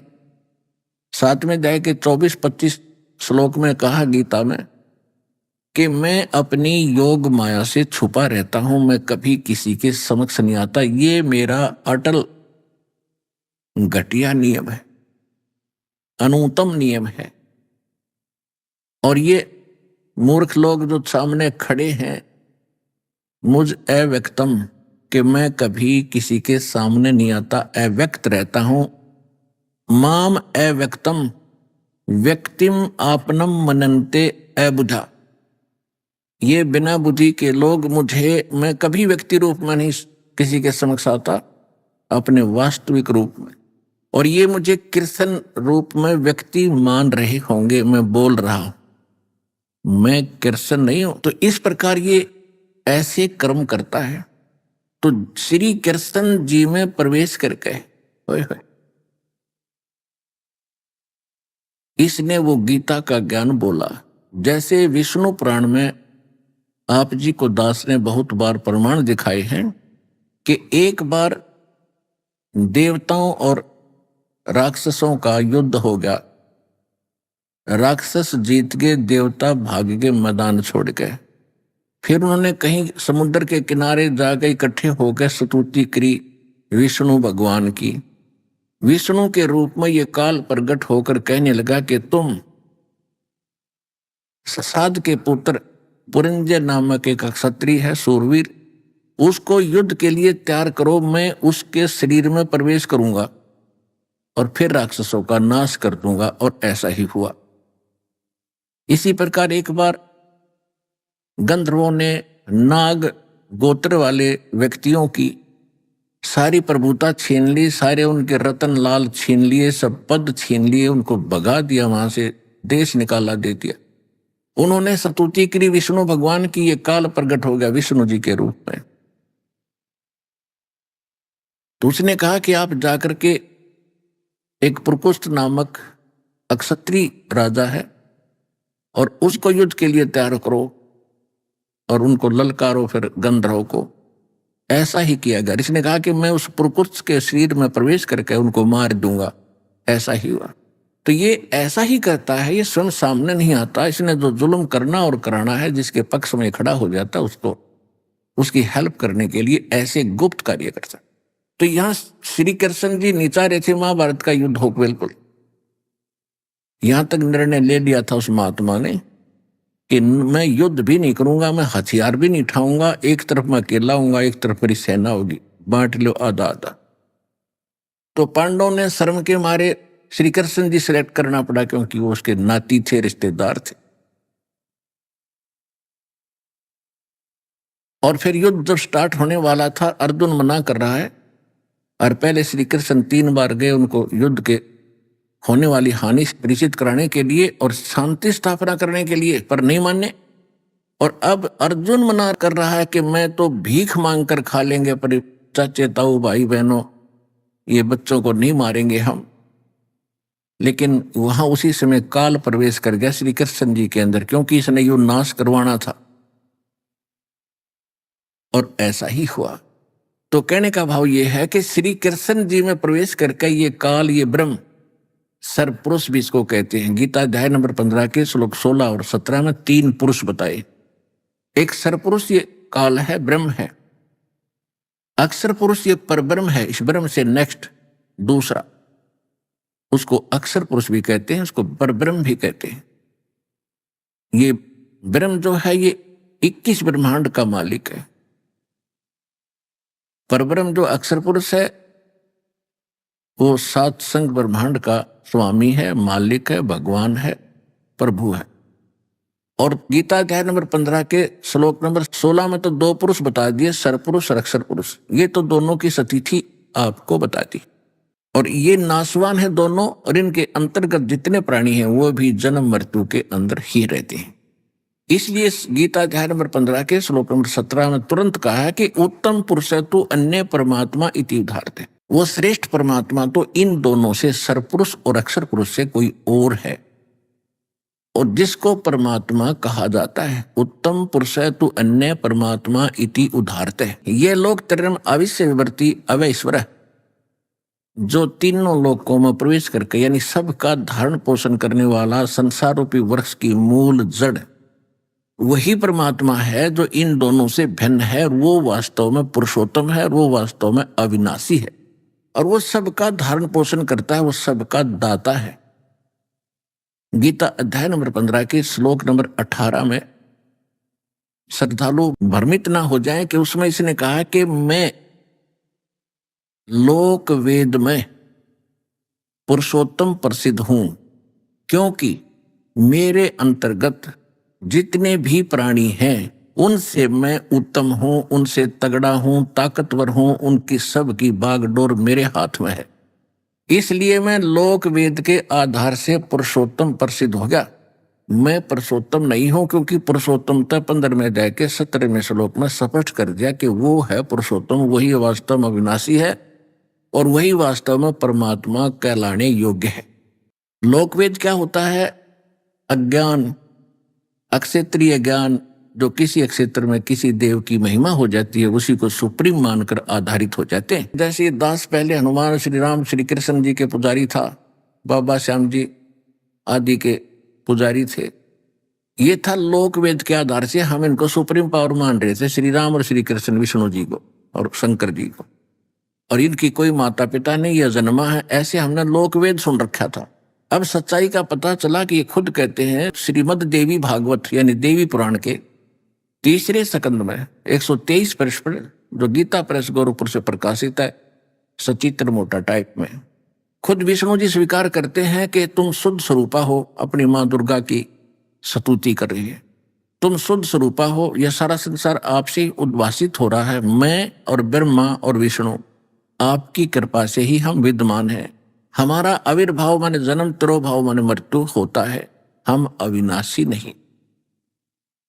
तो अब ये सच्चाई सदग्रंथों में, इनकी जीवनी में लिखा है। ये खुद मान रहे हैं कि हम नासवान हैं, हमारी जन्म मृत्यु होती है, और दुर्गा इनकी माता है। शंकर भगवान स्वयं कहते हैं कि जब ब्रह्मा जी आपसे उत्पन्न हुए हैं और विष्णु जी उसके बाद आप उत्पन्न हुए हैं, तो मैं भी आपका बेटा हूं, आप मुझे नहीं बहका सकते। तो क्या तमोगुणी लीला करने वाला शंकर मैं आपका बेटा नहीं हुआ? इसे सिद्ध है कि दुर्गा इनकी माता है और ये तीनों नासवान है। ये है यथार्थ ज्ञान। और पहले हमने सुन रखा था लोकवेद, इसलिए हम लोक वेद के आधार से ये गलत साधना शास्त्र विधि त्याग कर मनमाना आचरण कर रहे थे। इसके विषय में परमेश्वर ने अपने ऊपर उदाहरण देकर बताया है, पीछे लग गया जाऊं था मैं लोक वेद के साथ, रस्ते में सतगुरु मिले दीपक दे दिया हाथ। जैसे हम लोक वेद के आधार से भक्ति के मार्ग पर रास्ते पर चल रहे थे, जो साधनाएं दंत कथाओं से हमने सुनी थी वही कर रहे थे। कहते हैं उसी भक्ति मार्ग में फिर हमें कोई सतगुरु मिल गया, उसने तत्व ज्ञान रूपी टॉर्च एक लैंप दे दिया। अब उसकी रोशनी में हम पथ पर चल रहे हैं। पहले हम कुपथ गड्ढों में, बोझड़ों में, झाड़ों में बगैर ज्ञान के ऐसे धक्के खा रहे थे। पीछे लग गया जाऊं था मैं लोक वेद के साथ, रस्ते में सतगुरु मिले दीपक दे दिया हाथ। तो इस प्रकार गीता अध्याय नंबर 15 के श्लोक 18 में कुछ भ्रमित व्यक्ति ऐसी अपनी उटपटांग ऑब्जेक्शन शंकाएं व्यक्त करते हैं, और एक यूट्यूब है उसमें कोई ज्ञानेश्वर नाम के कोई महाराज हुए हैं, उनके शिष्यों ने ये ऑब्जेक्शन कर रखा है कि रामपाल को कोई ज्ञान नहीं। और वो 15वें अध्याय के 17वें श्लोक तक तो बोलता है, 18वें में क्यों नहीं बोलता? जो गीता ज्ञानदाता कहता कि मैं पुरुषोत्तम हूं, वो क्यों नहीं बताया उसने? तो इससे, क्योंकि इस तरह की एक एक पॉइंट का ऑब्जेक्शन किसी का निवारण करना इतना संभव नहीं है। ऐसी भाषा वो लोग बोल सकते हैं जिन्होंने हमारा कंप्लीट ज्ञान नहीं सुना हो, और कंप्लीट ज्ञान सुनने के बाद ये मन में शंका आ ही नहीं सकती। तो यही कारण रहा कि कोई कहीं से सुन लेता 2 मिनट, उसी पर उछलने लग जाता है। हमारे इंटरनेट के ऊपर यूट्यूब पर भक्तों ने ढेर सारे सत्संग डाल रखे, और चैनल पर भी सत्संग चल रहा है, लेकिन उनको सुनो और फिर सारा शंका समाधान हो जाएगा। श्रीमद् भगवद गीता अध्याय नंबर 7 के श्लोक 12 से लेकर 15 तक इन तीनों गुणों रजगुण ब्रह्मा, सतगुण विष्णु, तमगुण शिव जी की जो भक्ति करते हैं और इन पर आरूढ़ हो गए हैं, इनसे आगे किसी की कुछ सुनने को तैयार नहीं है। उनके विषय में ये ब्रह्म कहता है श्री कृष्ण में प्रवेश करके कि राक्षस स्वभाव को धारण किए हुए मनुष्यों में नीच दूषित कर्म करने वाले मूर्ख, इनको 4 गाली इकट्ठी दे रखी है इस ब्रह्म ने। ये कहता है कि ये मेरी भक्ति भी ना करते, इन अन्य देवताओं में ही फंसे रहते हैं। और इसी 7वें अध्याय के 20 से लेकर 23 तक इन 4 श्लोकों में भी यही निर्णय दिया है कि ये जो अन्य देवताओं की जो पूजा करते हैं, ये भगवान समझकर पूज रहे हैं, और इन देवताओं को मैंने कुछ थोड़ी बहुत पावर दे रखी है। वो मेरे से प्राप्त पावर से कुछ अक्षणिक लाभ इन को देते हैं, लेकिन ये बुद्धिहीन देवताओं को पूजने वाले देवताओं को प्राप्त होंगे, मुझे पूजने वाले मुझे प्राप्त होंगे। अब इसमें स्पष्ट कर दिया। तो जो विष्णु जी का पुजारी है और रामपाल को नौका है वो नकली ज्ञान रखता है, तो इससे आप समझ लेना वो कितना ज्ञान युक्त है, अंडरस्टूड है, जो विष्णु जी का पुजारी है। तो विष्णु जी को यानी सतोगुण को श्री मद् भगवद गीता के अध्याय नंबर 7 के श्लोक 12 से 15 में क्या उपमा दे रखी है? राक्षस स्वभाव को धारण किए हुए मनुष्यों में नीच और दूषित कर्म करने वाले मूर्ख, ये मेरी पूजा भी नहीं करते। रजगुण ब्रह्मा जी, सतगुण विष्णु, तमगुण शिव जी है। मार्कंडे पुराण गीता प्रेस गोरखपुर से प्रकाशित सचित्र मोटा टाइप यही क्लियर कर रखा है कि रजगुण ब्रह्मा, सतगुण विष्णु, तमगुण शिव जी, यही 3 गुण है और यही 3 देवता है। और ऐसे ही हेमराज श्री कृष्णदास प्रकाशन मुंबई से प्रकाशित, जिसमें संस्कृत भी साथ में है, पूरा उल्लेख है, देवी पुराण में स्पष्ट किया हुआ है। शंकर भगवान कहते, हे माता, यदि आप हमारे ऊपर दयालु हैं तो मुझे तमोगुण क्यों बना दिया, विष्णु जी को सतोगुण क्यों बनाया और ब्रह्मा जी को रजोगुण युक्त क्यों बना दिया? यदि आप हम पर दयालु हो, क्योंकि इनको मालूम है कि हमारे साथ ये सारा बूचड़ खाना चल रहा है। ब्रह्मा जी से रजोगुण की किरणें निकल रही हैं, जिससे सब प्राणी प्रभावित होकर संतान उत्पत्ति करते हैं। विष्णु जी के अंदर से जो रेज निकल रही है उनसे प्रभावित होकर हम एक दूसरे में जकड़े पड़े, ममता के अंदर, मोह के अंदर। और शंकर जी का कार्य ये खुद देवताओं है, ये सबका नाश करता है। तो जो नाश करता है वो वेश होकर करता है। शिव जी कोई बालक नहीं, कोई राक्षस नहीं, लेकिन इसके अंदर वो गुण भर दिया। रिमोट काल के हाथ में इसके अंदर ऐसी चाबी भर देता, इसके बस का नहीं रहता, उद्मस्तार देता फिर ये। और उसी से हम प्रभावित होकर लड़ रहे हैं, झगड़ रहे हैं, हत्या भी कर देते। तो ये खुद कहते हैं कि मैं तमोगुण क्यों बना दिया, और विष्णु जी को आपने सतोगुण क्यों जन्म दे दिया, और ब्रह्मा जी को रजोगुण क्यों बना दिया। अगर दयालु हो तो हम पर तिथि सिद्धम रजगुण ब्रह्मा सतगुण विष्णु तमगुण शिव जी है। और इनको गीता अध्याय नंबर 7 के श्लोक 12 से 15 में स्पष्ट कर दिया। राक्षस स्वभाव को धारण किए हुए मनुष्यों में नीच दूषित कर्म करने वाले मूर्ख मेरी भक्ति भी ना करते। इससे सिद्ध है कि इनकी भक्ति भी करी जाती है तीनों गुणों की। और उससे ऊपर ब्रह्म बोल रहा है ये मेरी भक्ति नहीं करते, फिर कहता है मेरी भक्ति 4 प्रकार की करते हैं। गीता अध्याय नंबर 7 के श्लोक में 16 से 18 तक। अर्थार्थी, अर्थ, जिज्ञासु और ज्ञानी। अर्थार्थी जिसमें संकट आ जाता है वो वेदों के मंत्रों से ही अनुष्ठान किया करता है और किसी जंतर मंत्र का सहयोग नहीं लेता, वो ब्रह्म उपासक कहलाता है। जैसे ये हवन करते हैं कुछ व्यक्ति, कुछ आचार्य, कुछ संत, और वेद मंत्रों से ही वो हवन करते हैं, तो वो है उस 2 प्रकार में से एक। संकट निवारण के लिए भी वही करते हैं, और धन लाभ के लिए आर्थिक अर्थार्थी जो होते वो भी वेद मंत्रों से ही हवन आदि का अनुष्ठान करके, तो वो ब्रह्म उपासक माने जाते। और जिज्ञासु होते जो घर से निकलते हैं परमात्मा पाने के लिए, और जैसे उनको संत मिलते हैं उनसे ज्ञान ग्रहण करके स्वयं वक्ता बन जाते हैं और वाह के पात्र बनकर अपना जीवन नाश कर जाते हैं।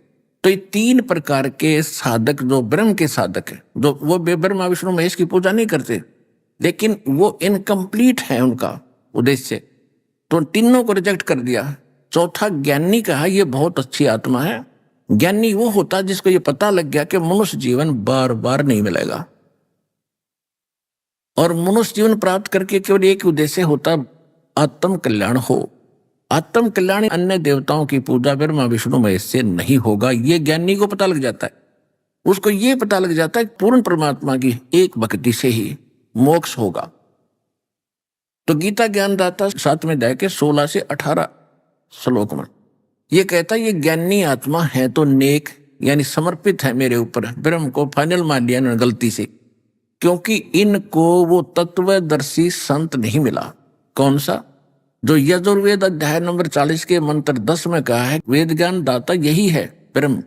ये कहता कोई तो परमात्मा को जन्म लेने वाला कहता है, यानी श्री राम श्री कृष्ण आदि के रूप में अवतार धारण करता है। कोई कहता वो अजन्मा है, वो जन्म लेता ही नहीं, वो तो निराकार है। तो ये सही जानकारी वो तत्वदर्शी संत देते हैं, उनसे सुनो। इससे सिद्ध है कि वेद में कंप्लीट स्पिरिचुअल नॉलेज नहीं है। और यजुर्वेद अध्याय नंबर 40 के मंत्र 15 में इसने अपना ज्ञान बताया है। वायु अनिलम अमृतम अथितम भस्मांतम शरीरम ओम कर्तु समर किलवे समर और कर्तुम समर। ओम नाम का जाप ये ब्रह्म का है। इसको काम करते करते अपने संसारिक काम के करते करते भजन करो, विशेष कसक के साथ श्रद्धा के साथ भजन करो, और मनुष्य जीवन का मूल कर्तव्य जान के ओम का सिमरण करो। यजुर्वेद अध्याय नंबर 40 के श्लोक नंबर 16 में तो ये बताया कि जो जिसकी भक्ति करेगा उसी को प्राप्त होगा। 17 में स्पष्ट कर दिया कि पूर्ण परमात्मा तो गुप्त है, और मैं ब्रह्म हूं, और ब्रह्मलोक रूपी दिव्य आकाश खम्भ में रहता हूं, और मेरा ओम नाम है। अब तुम सोच लो, यजुर्वेद का अंतिम अध्याय और अंतिम मंत्र है 17वां, 40वां अध्याय अंतिम है और मंत्र भी 17वां अंतिम है। इसमें स्पष्ट कर दिया कि वो परमात्मा तो प्रोक्ष है, उसके विषय में मैं नहीं जानता। उसके विषय बता दिया 40वें अध्याय के 10वें श्लोक में कि तत्वदर्शी संत बताते हैं धीराणाम, धीराणाम लिखा संस्कृत में, यानी तत्वदर्शी संत, उनसे पूछो। तो एक आध भक्त जो, क्योंकि पहले तो ज्ञान था ही नहीं, वेद किसी ने देखे न सुने थे, तो कल एक भक्त चलते चलते कह रहा जी आप तो कह रहे हो कि सोम शब्द हम जग में लाए, तो आप दिखाते हो 40वें अध्याय के 70वें श्लोक में सोहम शब्द है, अकल तो इनमें है नहीं। देखो, और 10 में भी दोष निकाल रहे थे, आज तक कह का नहीं पता था। इसमें सो अहम है, नोट सोहम है। सो का अलग संधिच्छेद होता है और अहम अलग होता है। वो सोहम वो नहीं है जो हम परमात्मा बताते। तो इन छोटी छोटी बातों में अनजान व्यक्ति इस तरह की शंका व्यक्त वही करते हैं जो कंप्लीट नहीं सुनते हमारे ज्ञान को। तो यहाँ एक एक व्यक्ति को देखो पर्सनली नहीं बताया जा सकता। सत्संग का उद्देश्य यही होता है कि सामूहिक ज्ञान दिया जाएगा, और फिर डीवीडी सीडी बनाई और देखिएगा, स्पष्ट दिखाई देता। तो ऐसे व्यक्तियों को चाहिए कि वो ज्यादा ज्ञान सुने और भ्रमित ना हो, बार बार सुने, तभी तो अंधेरा हटेगा। एक दिन में कोई बीए थोड़ा ही कर जाता है बच्चा, एमए थोड़ा ही कर लेता है, या डिग्री प्राप्त खुद थोड़ा ही कर लेता है, 20 वर्ष लगते हैं उसको। इसी प्रकार धीरे धीरे अपना ज्ञान बढ़ाएं और दास के ऊपर पूरा विश्वास करो।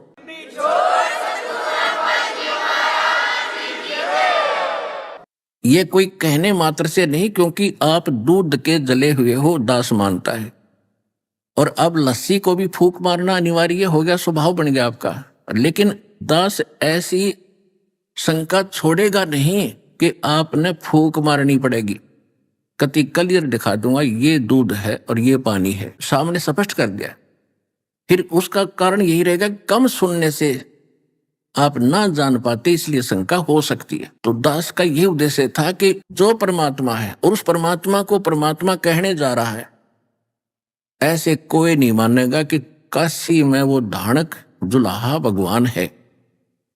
लेकिन इसके लिए पता था दास को, इसके ये शब्द मुंह से निकालने से पहले इतने ढेर सारे प्रमाण चाहिए ताकि अज्ञान की देई तोड़ दे, दोबारा उकसे नहीं, उठ ना सके किसी कोने से कि कबीर भगवान नहीं है।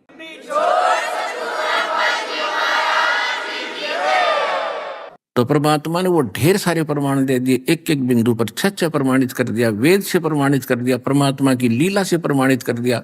और जिन महापुरुषों को हम आज तक आदरणीय मानते रहे, जिनको भगवान मेरे, उनकी अमर वाणी से प्रमाणित कर दिया कि कबीर इज गॉड।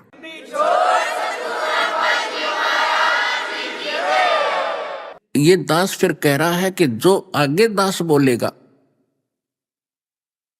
उस पे आपने आंख मीच कर विश्वास करना चाहिए, क्योंकि समझदार को इतना संकेत बहुत होता है किसी को जांचने के लिए कि किस सत्र का संत है। और फिर कोई छोटी मोटी ऑब्जेक्शन आता है तो अपनी बुद्धि की कमजोरी मानना कि हम नहीं समझ पा रहे हैं, गुरुजी सही बोल रहे होंगे, इतना भी कर रखोगे तो भी भक्ति बनी रहेगी। अगर दास में दोष निकाल दिया और तो फिर आपका भक्ति समाप्त होनी शुरू हो जाएगी, पंचर हो जाएगा। एक नियम है इस भक्ति का, गुरुजी के प्रति 100% विश्वास रखें, 100%। और उन नकलियों ने, इस भगवान के बच्चों में एक ये गुण होता है कि वो संत पर 100% समर्पित और विश्वास किया करते हैं। उन्होंने इसका दुरुपयोग कर लिया और वहां से ये छक के हट लिए कि वहां कुछ नहीं पाया।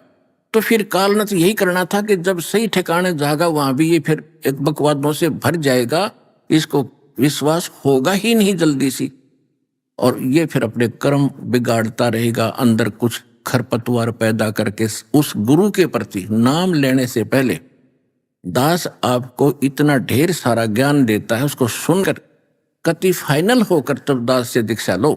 और फिर बीच में जब मन में दोष आता है तो आप नाम रहित हो जाते हो। संत के प्रति जरा सा भी किसी प्रकार का दोष आएगा तो भगवान प्रसन्न नहीं होगा आपसे और फिर रुष्ट हो जाएगा। परमात्मा कहते हैं मम संत मुझे जान मेरा ही स्वरूपम। कबीर साहब कहते हैं कि मेरे संत को जो मैं भेजूंगा, कलियुग के जो 5505 वर्ष बीत जाएंगे उसके बाद वो सामने आएगा जग के, तो उसके ऊपर मुझे ही समझना, उसके स्थान पर। मम संत मुझे जान मेरा ही स्वरूपम। कबीर साहब कहते हैं कि मेरे संत को जो मैं भेजूंगा, कलियुग के जो 5505 वर्ष बीत जाएंगे उसके बाद वो सामने आएगा जग के, तो मुझे ही समझना उसके स्थान पर।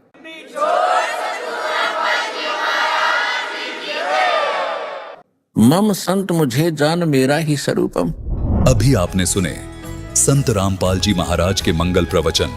आइए अब सुनते हैं संत रामपाल जी महाराज से नाम दीक्षा लेकर सतभक्ति करके अद्भुत लाभ प्राप्त करने वाले अनुयायी के विचार। दर्शकों, व्यक्ति के जीवन में कभी कभी ऐसे हालात आ जाते हैं जहां उसके लिए सही और गलत का निर्णय कर पाना बड़ा ही कठिन हो जाता है।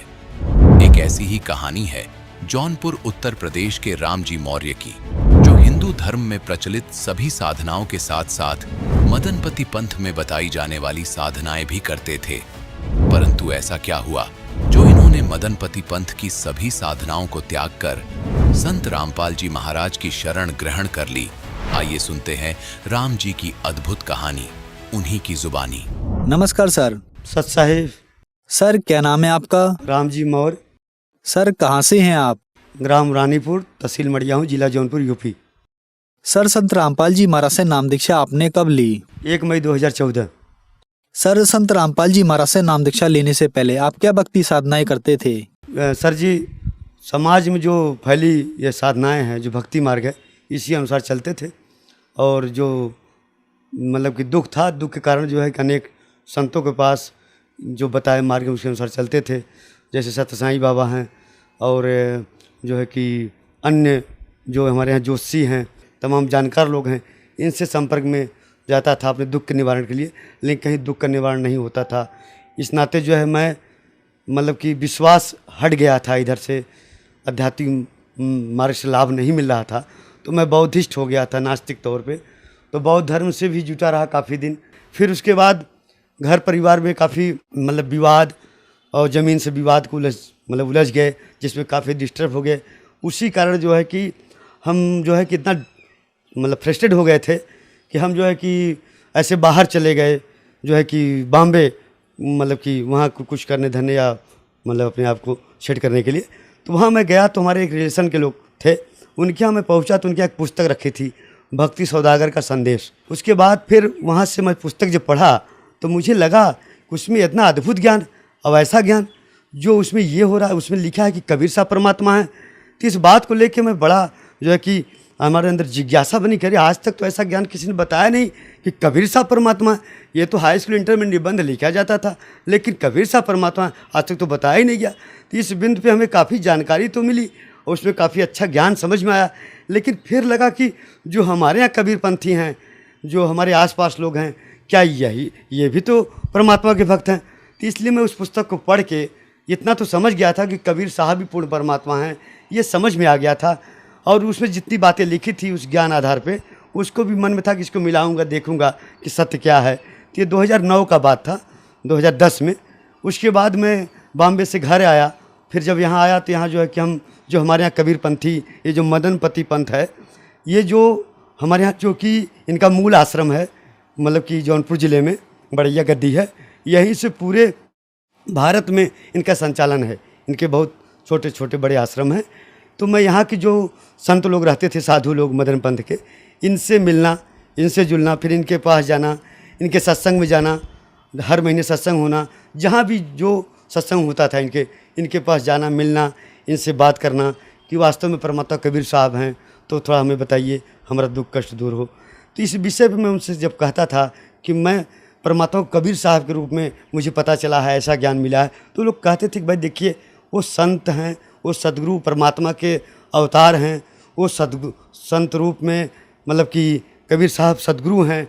इस तरह से लोग बताते थे, लेकिन मैं ये कहता था उनसे कि परमात्मा कबीर साहब हैं, ये बताओ आप कैसे हो कबीर साहब परमात्मा, ये आप सिद्ध करो। तो वो जो उनके पास शब्द था, साखी था, या जो उनके पास ज्ञान था, उस आधार पर हमें वो बताते थे कि इस तरह से मतलब कि कबीर साहब परमात्मा है। तो वो संतुष्ट नहीं मैं हो पाता था उनसे। तो इस तरह से वो लोग हमें कहते थे, नहीं आप ऐसे लगे रहो, मतलब कि आते जाते रहो, एक समय आएगा आपको सब पता चल जाएगा। तो इसी तरह से मैं 4-5 साल उनके यहाँ लगा रहा, लेकिन मन में प्रेरणा रहती थी कि हे परमात्मा, अगर कभी भी यह जीव जो है, यह दास अगर आपका ध्यान कर रहा है, तो मेरा अगर कहीं अंतिम समय अगर ऐसा आ जाए या ऐसी स्थिति आ जाए, तो मुझे ज़रूर जो है अपने पास बुला लीजिएगा मालिक, क्योंकि यहाँ तो इस तरीके से ये ज्ञान नहीं बता पा रहे जो मैं खोज रहा हूँ, जो मुझे पता चला है। तो ऐसे एक समय आ गया 2014 में, जो है कि हमको जो है कि एकाएक जो है कि फालिश मार दिया, हमारा बीपी हाई लो हो गया, और उसी बीच में जो है कि पैरालिसिस ये पूरा सब आधा जो है एकदम सब साठ हो गया था बंद। तो इस तरह से उस समय मैं परमात्मा से बहुत प्रेरणा किया कि हे मालिक, अब स्थिति तो मेरी यह है, तो परमात्मा दया करिए। तो परमात्मा से ये प्रार्थना कर, मालिक कभी इशारा करिएगा, अगर आप धरती पर हो या आपका संत कोई है तो मुझे ज़रूर परमात्मा दया करिएगा कि मैं मतलब आप तक पहुंच सकूं। तो परमात्मा का ऐसा कृपा हुई कि उस समय मैं दवा लेता रहा लेकिन कोई आराम नहीं हुआ। एक दिन परमात्मा को ऐसी दया हुई कि परमात्मा जो है हमें डायरेक्ट जो है कि ऐसे भोर का समय था, उठ ही रहा था, तब तक आँख मेरी मूंद गई। उसके बाद एकदम प्रकाश ही प्रकाश सामने दिखाई दिया। उसमें परमात्मा मतलब एक स्वरूप जैसे रूप में, एक प्रकाश पुंज के रूप में ऐसे बोले कि तुरंत आके तू नाम दीक्षा ले ले, तत्काल आके नाम दीक्षा ले ले। 3 बार उन्होंने ऐसा कहा। उन्होंने कहा संत रामपाल जी महाराज आके नाम दीक्षा ले ले। तो मैं क्योंकि ज्ञान तो पहले जान ही रहा था, तो मैं तुरंत जो है कि आंसू आने लगा। परमात्मा मैंने कहा मालिक अब आपने दया कर दी। तो संत रामपाल जी महाराज परमात्मा के बारे में उन्होंने जब बताया तो मैं दूसरे दिन ही जाके तत्काल टिकट बुक कराया और सब परिवार सहित आश्रम पहुँचे और 1 मई 2014 को हमने नाम दीक्षा लिया संत रामपाल जी महाराज जी से। सर, संत रामपाल जी महाराज से नाम दीक्षा लेने के बाद आपको क्या लाभ मिले? जी, पहली बात तो ये जो हमें पैरालिसिस हो गया था, ये हमारा बिना दवा के ठीक हो गया। उसके बाद हमें ब्लड प्रेशर लो होना, एकाएक बढ़ जाना, ये समस्या बहुत थी। ये मालिक की दया से ठीक हो गया, परमात्मा सतगुरु संत रामपाल जी के आशीर्वाद से। उसके बाद सर में ये चोट मुझे लगा हुआ है, अभी भी चिन्ह है। इसमें कोई भयानक बीमारी हो रही थी जो कि हमें नहीं पता था, बचपन में लगा था। ये बहुत दर्द होता था, 2-3 दिन 4 दिन इसका दवा लेने पे आराम नहीं होता था। तो इस तरह से ये दर्द मेरा गायब हो गया। अब चाहे जिस रूप में ये बन रहा होगा मालिक जाने, परमात्मा ने उसको ठीक कर दिया, पूर्ण रूप से शरीर को स्वस्थ कर दिया। इस तरह से हमें लाभ मिला। इस तरह से सबसे बड़ा लाभ तो ये मिला कि जो मनुष्य जन्म मुझे मिला है, जो परमात्मा की खोज थी, वो परमात्मा को पता मिल गया। मनुष्य जन्म मेरा सार्थक हो गया कि आज इस जीवन में जो मनुष्य मिला है, इसको हम परमात्मा को मतलब कि जान गए, पहचान गए और हम अपने घर जा सकते हैं, ऐसा लाभ मिला। एक घटना उसे बताना चाहूँगा कि मैं ऐसे आ रहा था बाइक से और सामने जो है हेलमेट लगाया हुआ था, हेलमेट थोड़ा सा नीचे साइड में था, तो वो सड़क जो है बहुत ख़राब थी, तो धूल मतलब उधर उड़ रहा था। इस कारण मैं थोड़ा सा ऐसे कर लिया तो आगे सामने दिखाई नहीं दिया। अब जैसे मैं सामने हेलमेट किया, सर उठाया तो देखा सामने जो ट्रक वो आ रही है। तो बीचों बीच कोई विकल्प नहीं था, मात्र 5 फीट की दूरी। मतलब कि उस समय मैंने मतलब जो मैं उस समय इसके पहले थोड़ा दूर पहले ही परमात्मा मुझे प्रेरणा किया था कि सतनाम जाप करो, ऐसा मैं कर रहा था उस समय। तो उस समय ऐसा लगा अब तो मैं गया, अब कोई चांस नहीं है। लेकिन सतगुरु संत रामपाल जी महाराज इस तरह से हमको ऐसे बचाए कि वो गाड़ी मेरी ऐसे मतलब कि एकाएक ऐसे टर्न हुई और वो ट्रक जाओ के आके मेरे डिग्गी में लगा और डिग्गी में जैसे लगा डिग्गी मेरी चूर हो गई, धड़ाम से बोला। और मुझे पता नहीं, जब मैं मतलब कि 5 मिनट बाद देखा तो मैं एकदम गाड़ी मेरी साइड में खड़ा हूँ और डिग्गी चूर हो गई और वो गाड़ी आगे वाला जाके खड़ा हो गया, ट्रक वाला। वो देखा मुझे तो बोला कि, मैंने कहा आप जाओ, कोई दिक्कत नहीं, परमात्मा मेरे साथ हैं। जब बाइक ट्रक से लगी और वो जो है कि डिग्गी टूट गया और बाइक मेरी जो है कि हिली नहीं, मैं एक साइड जाके ऐसे खड़ा रहा। तो इस तरह से मैंने देखा कि हे परमात्मा, आज तो आपने जो है कि एकदम बिल्कुल साक्षात मुझे बचा लिया, सतगुरु संत रामपाल जी महाराज। तो ऐसे बहुत से लाभ हुए हैं जिसको बताऊंगा तो काफ़ी समय लग जाएगा। सर, आपने बताया कि संत रामपाल जी महाराज की शरण में आने के बाद आपको बहुत सारे लाभ मिले। तो जो दर्शक आज आपको टीवी पर देख रहे हैं, खासकर मदनपंथी पंथ वाले, उनके लिए आप क्या संदेश देना चाहेंगे? जी सर जी, ऐसा है कि देखिए मदन पंथ एक तरह से मेरे विचार से तो मनमाना पंथ है, जैसे जो मैंने आज तक देखा। और जो मदनपति जी हैं उनको बताते हैं, उनके ज्ञान में है कि राधापति के रूप में उनको कबीर साहब मिले थे, जो ज्ञान बताए उसी आधार पर चलते हैं। लेकिन पूरा ज्ञान उनका जो है, जो भजन है, जो सत्संग है, कबीर बीजक के अनुसार है, इस तरह से वो बताते हैं। और वो जो ये कबीर सागर है या परमात्मा की जो वाणी है, इसको वो उतना नहीं मानते। लेकिन गरीबदास जी महाराज जी का कम से कम 50% 60% बात वो अपने यहाँ जो बताते हैं उनके सत्संग में है। तो इस तरह से वो ज्ञान बताते हैं, लेकिन कुल मिला के वो परमात्मा को निराकार ही मानते हैं, ऐसा उनका मानना है। लेकिन इस तरह से यह कहीं न कहीं उनका ये ज्ञान गलत है या उनका ये मनमाना है। इसलिए समाज को चाहिए कि इस विषय पे उनके पंथ के बारे में पूरी जानकारी लें। और संत रामपाल जी महाराज जो परमात्मा इस समय धरती पे मतलब इस कबीर साहब के पूर्ण रूप से प्रतिनिधि तौर पे हैं, जो पूरा कबीर सागर, कबीर बीजक सभी धर्म ग्रंथ को खोल के दिखा रहे हैं, एकदम प्रमाणित कर रहे हैं कि कबीर साहब भी पूर्ण परमात्मा हैं, वो साकार में हैं, सतलोक में रहते हैं, ये उन्होंने सिद्ध कर दिया। तो इस बात को आज के समाज को ज़रूरत है कि मदन पंथ में अगर कहीं आप लोग हैं तो उस पर ज़रूर विचार करिए, क्योंकि आज संत रामपाल जी महाराज का जो संदेश है, जो पुस्तक है, जैसे यथार्थ कबीर पंथ परिचय, उसमें देखिए, उनकी और पुस्तक है ज्ञान गंगा, उसमें देखें, उस पर विचार करिए कि वास्तव में संत रामपाल जी महाराज जो बता रहे हैं क्या वो सत्य है, अगर वो प्रमाणित है। क्योंकि वो लोग तो अभी तक अपने मन की बात बता रहे हैं, उनके पास कोई ठोस आधार नहीं है, वो सिर्फ साखी और शब्द को कबीर सागर के मतलब कबीर सागर को तो पूरा मानते नहीं, वो कबीर बीजक के आधार पर पूरी ज्ञान को बताते हैं। इसलिए हम सबसे निवेदन करेंगे, कुछ जो है ज्ञान को, सदगुरु संत रामपाल जी ज्ञान को ज़रूर देखें, उसको मिलाएं और जो सत्य है उसको मानें। सर, संत रामपाल जी महाराज से नाम दीक्षा कैसे ली जा सकती है? आज जो है कि ऐसा समय है कि सब जगह टीवी, मोबाइल, इंटरनेट फैल चुका है घर घर समाज में। तो आज नाम दीक्षा लेने के लिए जिन भक्तात्माओं को यह मतलब प्रेरणा होती है कि ज्ञान को समझें या नाम दीक्षा लें, तो जितने टीवी चैनल पे गुरुजी संत रामपाल जी महाराज जी का सत्संग आता है, उस पर नीचे एक पीली पट्टी या पट्टी तौर पे चलती है, उसमें पूरा कांटेक्ट है आश्रम का, उसमें आप उसको संपर्क करिए और आपके नज़दीक जो नामदान सेंटर है उसके अलावा जो है कि वहाँ जाके अपना संपर्क नाम दीक्षा लें। और उसके साथ साथ जो गुरुजी के आज सोशल मीडिया है, उसके माध्यम से जो है कि अनेक चैनल है, जैसे फेसबुक पे, यूट्यूब पे उनके जो पुस्तकें हैं उस पर लिखा हुआ है, उस आधार पे भी आप ज्ञान को जान सकते हैं, उससे भी जुड़ सकते हैं। इस तरह से आप जो है कि गुरु संत रामपाल जी महाराज शरण में आ सकते हैं। धन्यवाद सर। सत साहिब।